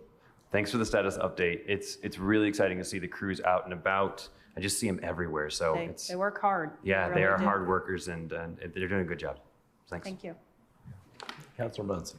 So I want to pass on the many comments I hear from the public. They are really excited about having these roads fixed up and paved, and they're looking forward to the projects that are on the books also. We get to hear about the problems when there are problems, but we also get to hear and we pass those on to you, but we also get to hear people's great satisfaction with what's been done, and it's important to pass that on to you and your team as well. Thank you. And I will do that. Thanks. Yes, just last day or two, a friend of mine put pictures on Facebook of the work that's being done on the road in front of his house. And it's like they're doing like the whole strip so that it's not like a center. It's like. Was that Gardner Road? If it was I beg recent, it pardon? was last Thursday and Friday, Gardner Road? Is they probably did It was like what they call it is they were one doing it pole. in such a way that it was the entire road. And I didn't even know that was possible, but I thought it was real interesting, and that he was even explaining why it was better and why there wouldn't be the seam. breakdown from that center line. And I just thought that was pretty amazing that a citizen would take the time to report on that and send the pictures and brag on the highway department. Thank So- you. It's very beneficial if we can do, it's a more narrow road that you can do those one poles with. Typically, we close the road, which is not favorable, but that's why we do it, so we can end up with a better product that lasts longer. Well, it's just exciting, and who would believe that you really could get this much done, and you did, so. Thank you. Good It's great to get that much done. We still have a lot to do, but we'll get there just a little bit at a time. All right. With that, any other questions or comments? Seeing none, we'll go to public comment on this item. Those wishing to comment, either come forward in here or raise your hand on Zoom. Seeing no takers, we'll go to a roll call vote. Counselor Iverson? Yes. Counselor Crossley? Yes. Counselor Hawk? Yes. Counselor Munson? Yes. Counselor Deckard? Yes. Motion passed unanimous. All right, take us to letter D. Council, I move to approve the Highway Department's request in Fund 1197-0000 Stormwater Management for an additional appropriation of $50,000 in the supplies category. We need a second. Second. Got a motion and a second, Ms. Ridge. So this is our fleet maintenance line where we have our equipment repaired. We've had some pretty extensive repairs to our grade all. Basically, we work our grade alls very hard. The storms, the tornado, that's when we use those grade alls that we have. They take, it's a big piece of equipment and it's very expensive to have it repaired. We're looking into, we looked and we have almost 5,000 miles on that piece of equipment. We're trying to work with the manufacturer to see what is the best route for a piece of equipment that's, you know, basically $500,000. Trade-in value, what point, where do you retire it to salvage some of the value out? So we're not having to finance a brand new one at that price tag. So we're looking at our options on moving forward, what they consider max hours for a piece of equipment of that magnitude. So this is what ran our fleet maintenance line short. Okay. Thank you very much, Ms. Ridge. Any questions or comments from council? Councilor Hawk. Yes, when we're doing an additional on a separate fund, this is not like in the general fund where there's money there to make up the difference. Did you look at it and subtract out what your dollar amount is that you need to hold back for your budget that you have already in place? And then you looked at this and you know that you still have that kind of cash sitting there, you believe? I'm assuming you did that and worked with the If we still auditor have who remaining did that, cash, yeah. and to make sure that we're okay on that. And as a reminder, and I know you know this, but as a reminder to the public and to us, is if this annexation goes through, remember that these dollars that come in to support stormwater it's tied to where the property is. And so we would not be receiving this if this annexation comes through. We will see a drastic reduction. It isn't like on the ones it's rate controlled, and so the rate times the assessed value no matter where you are. This is, you pay it for wherever your property is. So if that property is annexed in the city, that money will no longer come to the county. I know that you already know this, but many in the public do not know that. No. And I just keep saying we need to watch and try to stop getting county killed financially with this annexation. Thank you, Councilor Hawk. Any other questions or comments from council? Seeing no questions or comments, we'll go to public comment. Public wishing to speak, raise your hand on Zoom or come forward in the Nat U Hill. Seeing none, we will do a roll call vote on this item. Counselor Munson? Yes. Counselor Iverson? Yes. Counselor Crossley? Yes. Counselor Hawk? Yes. Counselor Deckard? Yes. Motion passed unanimous. Thank you. All right, thank you, Ms. Ridge. We'll move on to item number 15. This is a request from the council office. Council, I move to approve the request to amend Resolution 2023-09, a resolution establishing the Justice Fiscal Advisory Committee. All right, I understand to speak on this, we do need a second on All right. To speak on this, I understand we have either Counselor Iverson or Molly Turner with our legal. You want to start things off, or should I start things off? I defer to you, however. All right, great. So we have two changes to this document. We'll start on section C. On the packet online, this is the highlighted section on page 162. So go, if you we're presenting this on the screen, scroll down, there it is, in the highlighted section.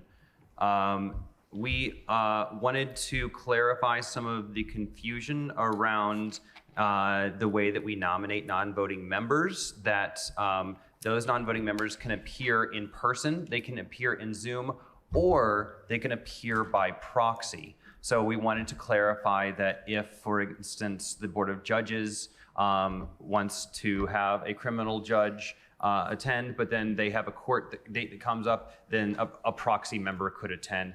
And the same is true with a person with lived experience, that if a person is not able to attend one of the meetings, then they can have another proxy come in, and we can rotate folks in and out like that as the case may be. Any further comments from legal?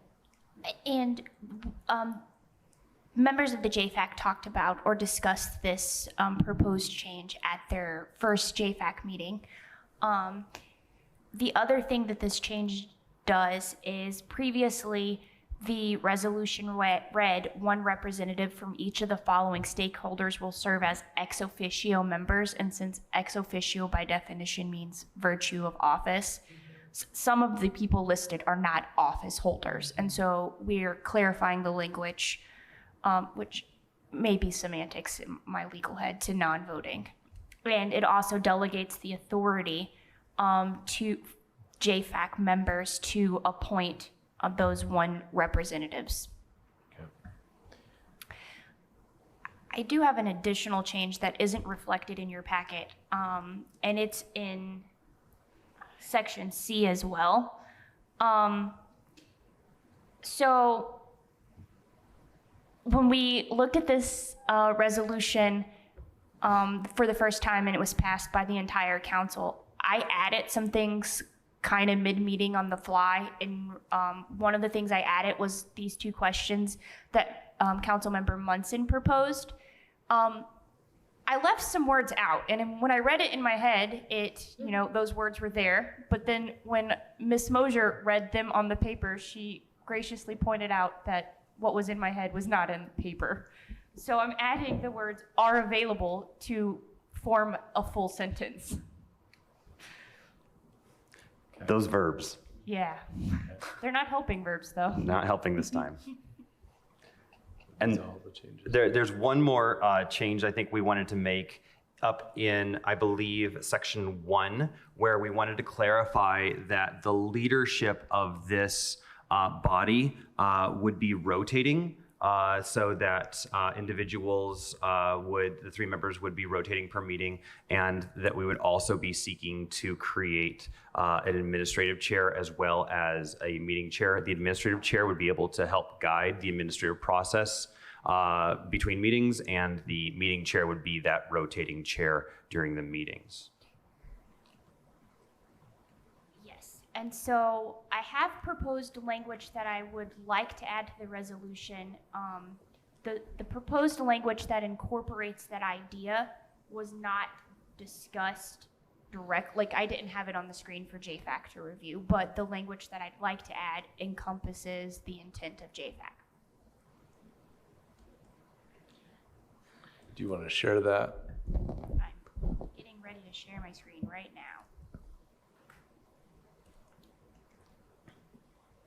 So to add that language, I just am going to propose a subsection or section 3, which is committee structure. And that language is currently displayed on the screen. Oh, I made it really big. So members of the committee will have one administrative chair. That chair will provide staff direction. And then there will be a rotating chair with the responsibility of preparing the agenda and facilitating the meeting for discussion.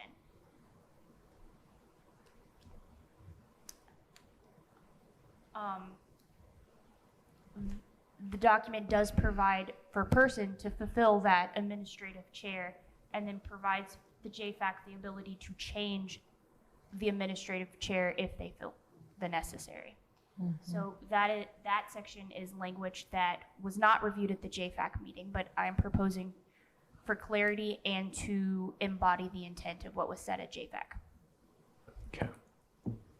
Councilor Iverson. Let me clarify as well that this is, as I recall it, this is the intent of JFAC and what we discussed at our last meeting. And also I am, at least in my estimation, able and willing to serve as the initial administrative chair. Yeah. Okay. Let's go to questions or comments from council then on this. Any questions or comments? Self-explanatory. Anything? I agree, the sentiment that whatever this needs to be to make this work efficiently for the members who know that better, they know what shoe they need to wear to get to where the goal is, where they're walking. I would offer this just kind of my own personal view. I wouldn't mess with this resolution much more than this. I think that once you have it, just go with that. And I wouldn't, if something is missing here, I'd kind of figure that out in practice, unless there's such an overwhelming need that you have to come back. Because I think it'll get you into resolution creep and not into the goal, and that's to get there. Any other comments or questions? Yeah, Ms. Turner King. I did want to clarify my clarification, I guess. At JFAC, there was the discussion of the rotating chair, which is a fluid idea on boards and commissions, as we haven't operated a board and commission under that scheme before. After the JFAC meeting, what became clear to staff, in particular Ms. Mosier, is that with the rotating chair, it became difficult to see, like, if she has a question on guidance on who to contact, who does she contact? And so the proposal of an administrative chair was not discussed at JFAC, but I'm including it as a suggestion, so for basically staff sanity. And I just wanted to clarify that they did not talk about that at JFAC. Okay. Lots of communication going to be required, but we know that, right? Okay. Any other comments or questions from council? Councilor Hawk. I would just say, Mr. President, let's let this group just go ahead and meet and do whatever, and they don't need to come back here every time they want to, cross a T. We've got things to do. If somebody wants to have a separate committee, go forth. It's not even, no matter what they decide, it's not final. It's still going to be our final decision, so go for it, do it. Yeah. All right. Any other comments or questions? Councilor Crossley. To that point, yeah, I think we are going forward, and I think we are trying to do that. I think we all are learning as this is a new committee that we have put together. And of course, now that we know what we need to do, we just need to go ahead and do it. I think we will. I think it's us just trying to make sure that, and maybe we're being a little too cautious at times with things, but I think for the most part, we're just trying to make sure that we are being open, honest, and transparent with a lot of things that are going on. Of course, we know that all 7 of us have the final say in regards to fiscal things, but we also just want to make sure that we are all on the same page with things. So it's just a little bit of housekeeping rules of things. And of course, we will just go with it or just do it like Nike. Thank you very much. Any other questions or comments? Well, let's see if the public has any comments on this resolution amendment brought today. Raise your hand on Zoom or come forward in the Nat U Hill.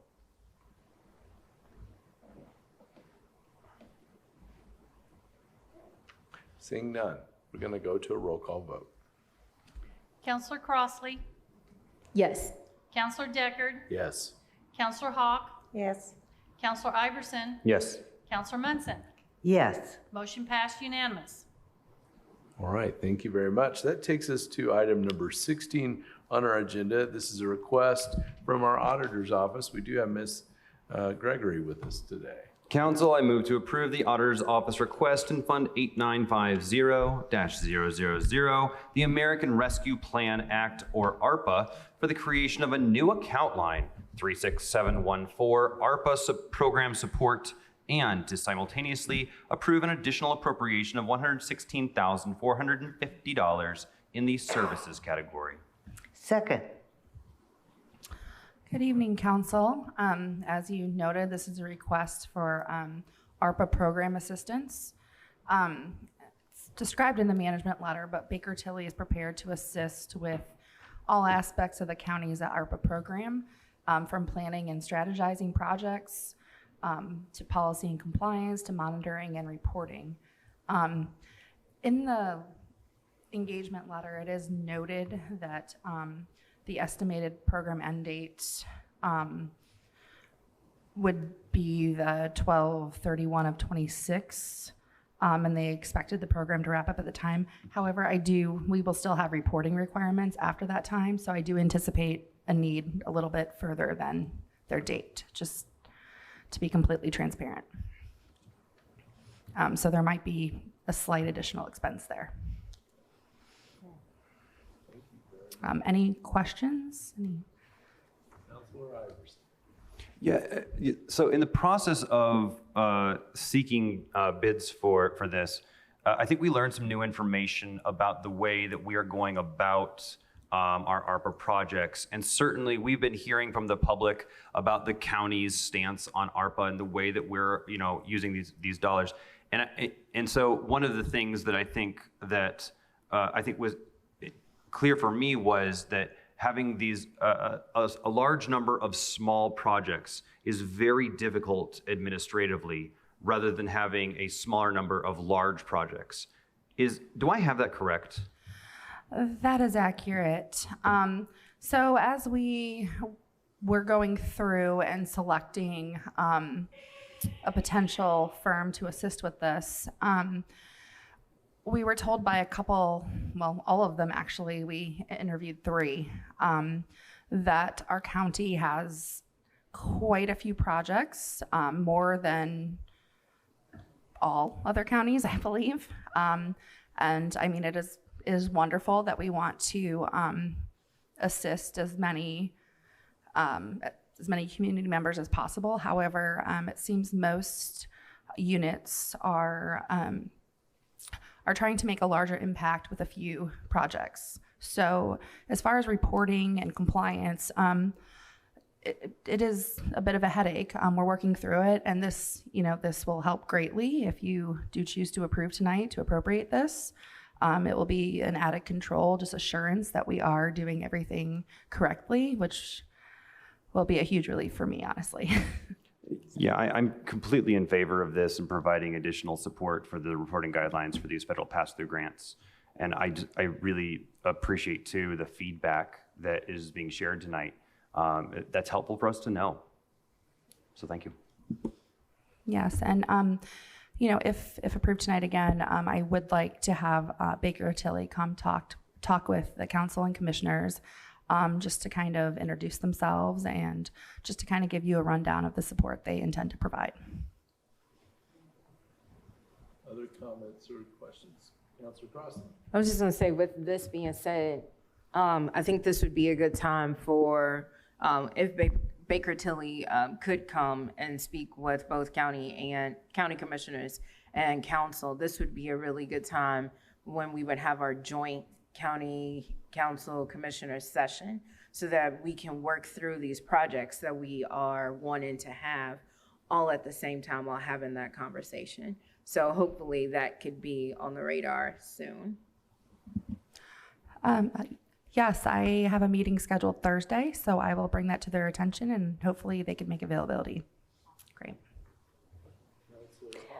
Yes, I'm really happy that you brought this forward, because this put a lot more pressure on county staff than anybody had intended, because to begin with, we had said we were going to do what the other counties did. We were going to have major projects where it would have major differences. And instead, we had all these little projects that just took up so much staff time And it's just better to have the expert from Baker Tilly. They can say, yes, that's appropriate. No, that's not what you're allowed to do with this. They have studied this. Our staff has to do a whole lot more, like do their jobs, their other jobs, that without them, this county could not run. So I'm glad that we're moving forward with this.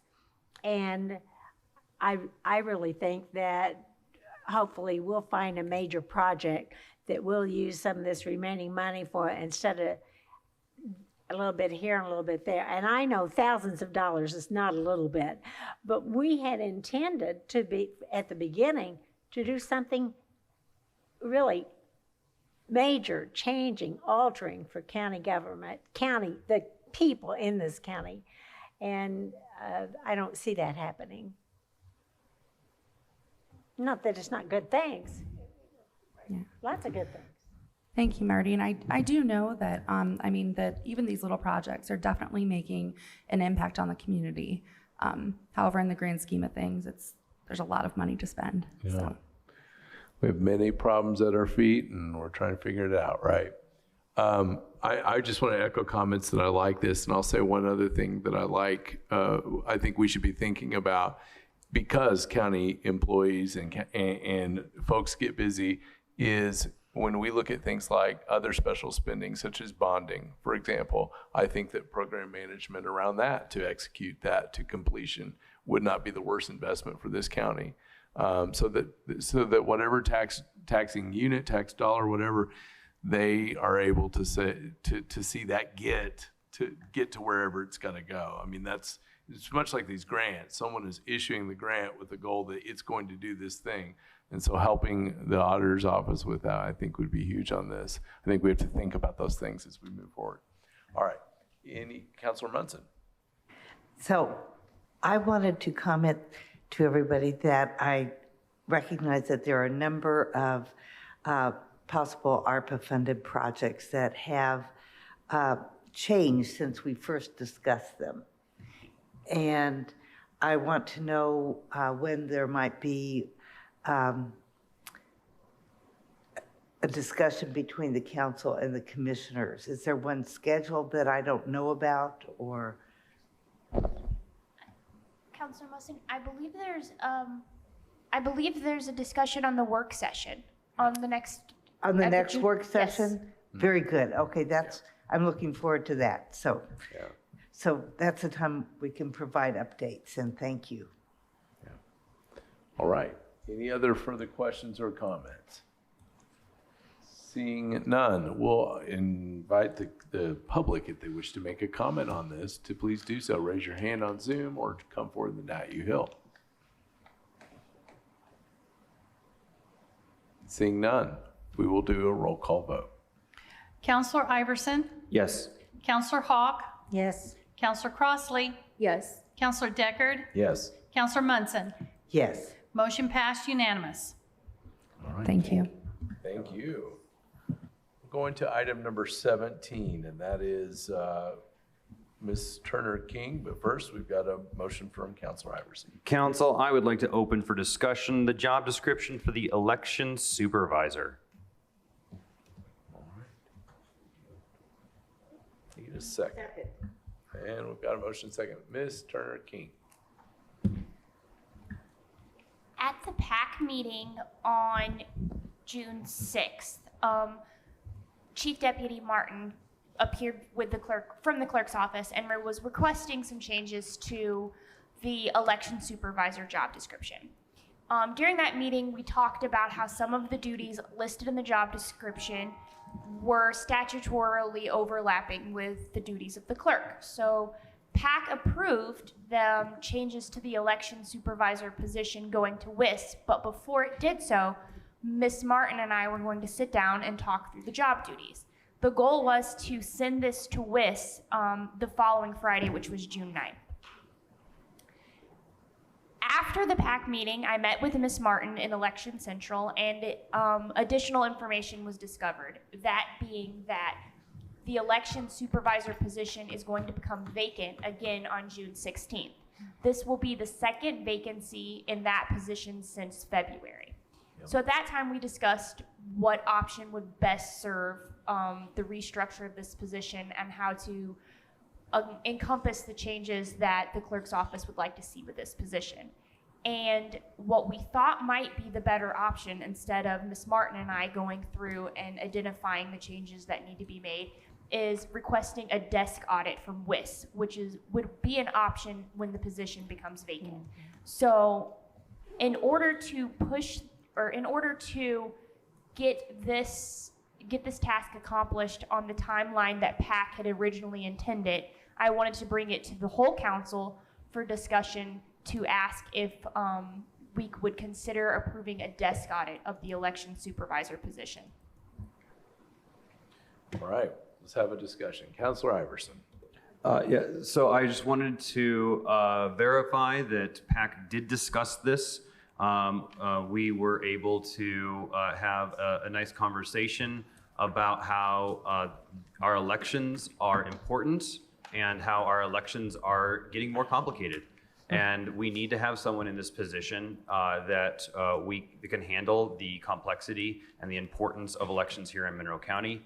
PAC did ask that legal and the clerk's office have a conversation to find a way forward, and I'm pleased that this is before us today as that way forward. And given the circumstances in that department, certainly with this position, I support the idea of moving forward with a desk audit. Councilor Iverson, thank you. Other comments? No. I have a few thoughts myself. Elections are near and dear to me because I did that in a different lifetime. But what I will say is I think that the position does need to, in my honest opinion, needs to be looked at because I think that elections are getting more complicated. And there's more tremendous responsibility. There also is more public interaction, both with candidates, candidate committees, fundraising, all that, compliance, you name it. I mean, you take a look at what the election board's been up to in the last few months, and that will answer your question. And the election's kind of slow right now. I don't think that's going to change. And so I think that could be looked at. Well, the other thing I would love to see, and of course this would require the support of the clerk and the election board, but for this position to be integral to the county looking at the vote center method. Now, often when vote centers are brought up, it's discussed as something that will save counties money. I don't believe that's going to be the case because I think that to have accessible voting, you have to have just about as many poll sites. We have a lot of reduced ones. Now, you have to have about just as many as you can, but the point being someone that gets off work on the IU campus before they drive to Steinsville to be done for the day could vote at a location nearer to where they're working. So being more accessible, and we're hearing a lot from the public on that. That said, I don't think anyone should make a decision because Trent Deckard's up here just talking about it. I think a professional election supervisor assisting the clerk and the election board in that duty should look at that fairly so that they figure that best out. And if the desk audit helps accomplish that, I'd be all for it. Other comments or thoughts from council? Sure. Yeah. I will go ahead and make a motion that we work with the clerk's office to work with WIS to conduct a desk audit of the election supervisor. Second. Got a motion and a second for a desk audit to work with the clerk and the election board towards a desk audit. Discussion on the motion. See, not much discussion, so we'll see if the public has any comments on this.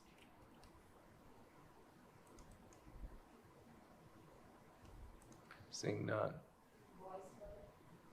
Can't do it. Let's do voice vote. All those in favor signify by saying aye. Aye. Those opposed, the same sign. Carries. All right. No, I don't think so. You got one? All right, that then takes us off that. Are we good, Ms. Turner King? Awesome. Good. Let's move on to item number 18. This is approval of some minutes we've got. Council, I move to approve the summary minutes of May 8th, 2023, the joint executive session of May 9th, 2023, the regular session, May 23rd, 2023, the executive session, and May 23rd, 2023, the work session as presented. Second. We got a motion and a second on these minutes. Thanks to those who take care of these minutes. We really appreciate it. That's public record 100 years from now. That'll tell you what we did. Any comments or questions? Seeing none. Does the public have any comments or questions on or comments on these minutes? Seeing no public comment, we're going to do a voice vote.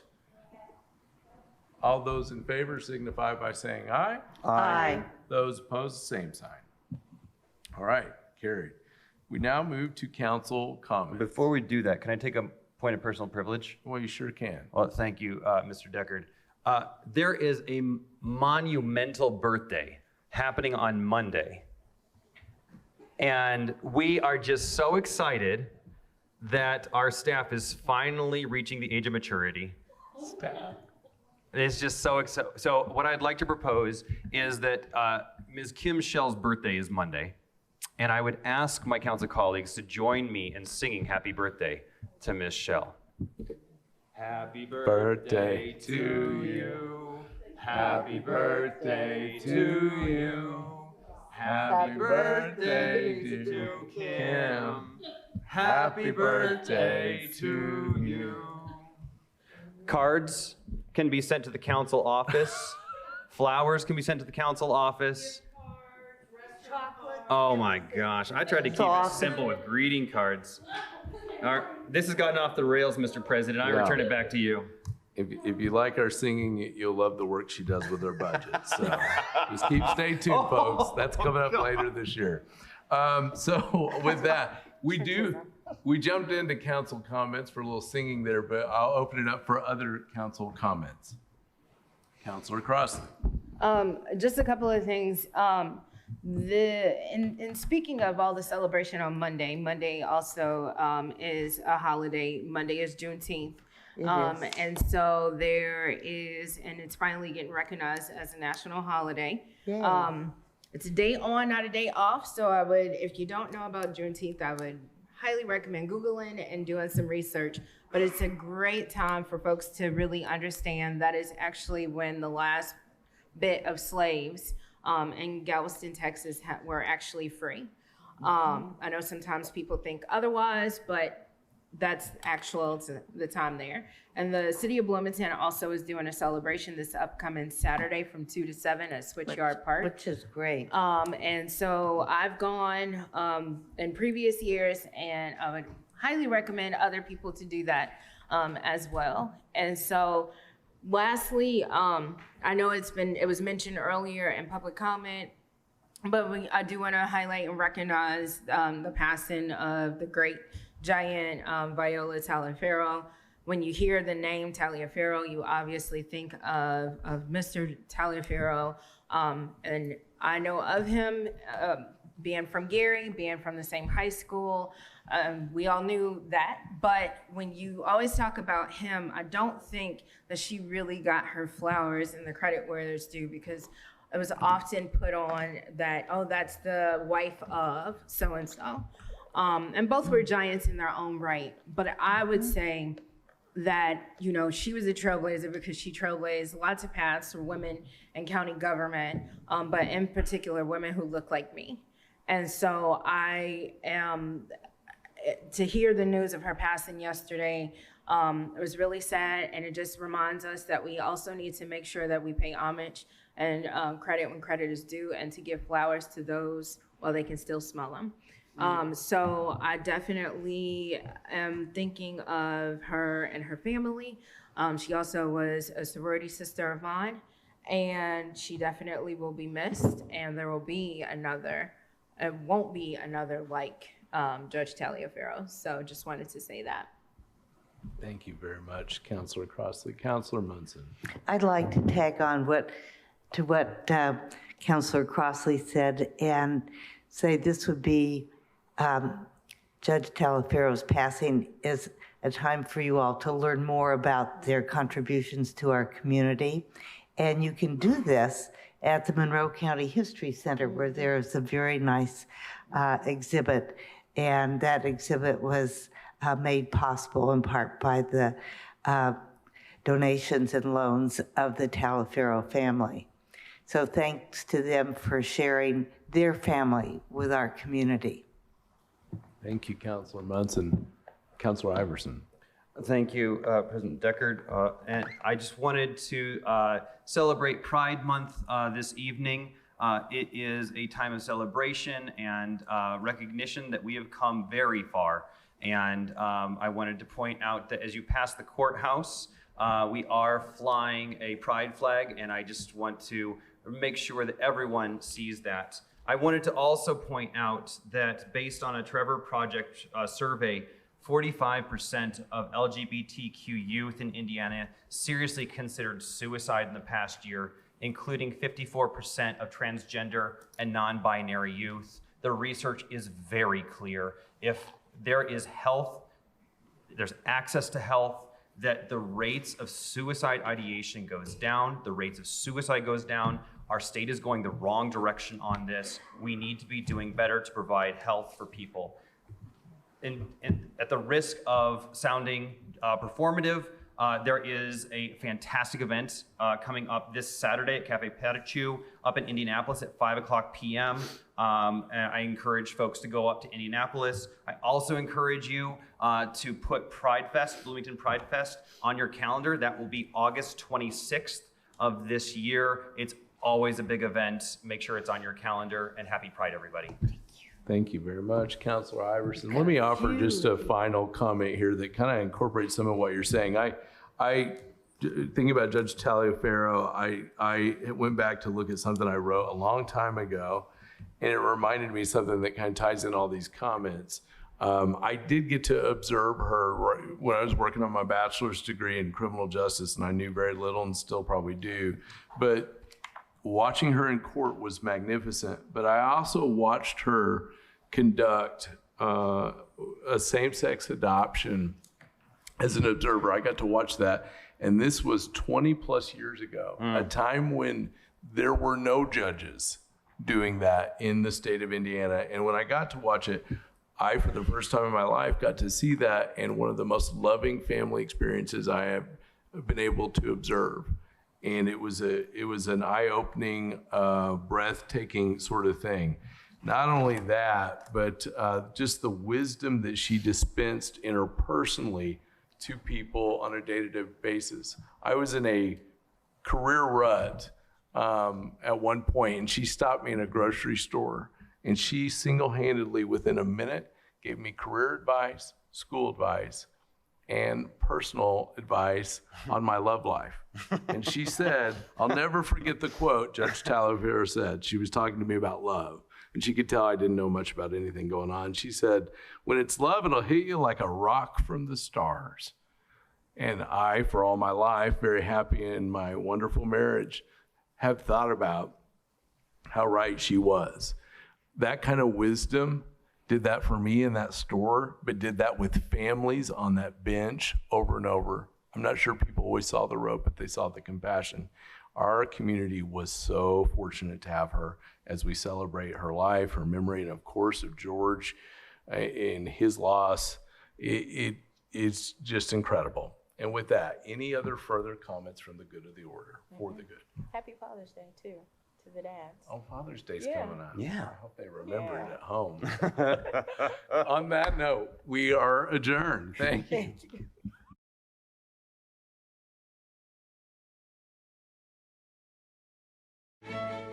you.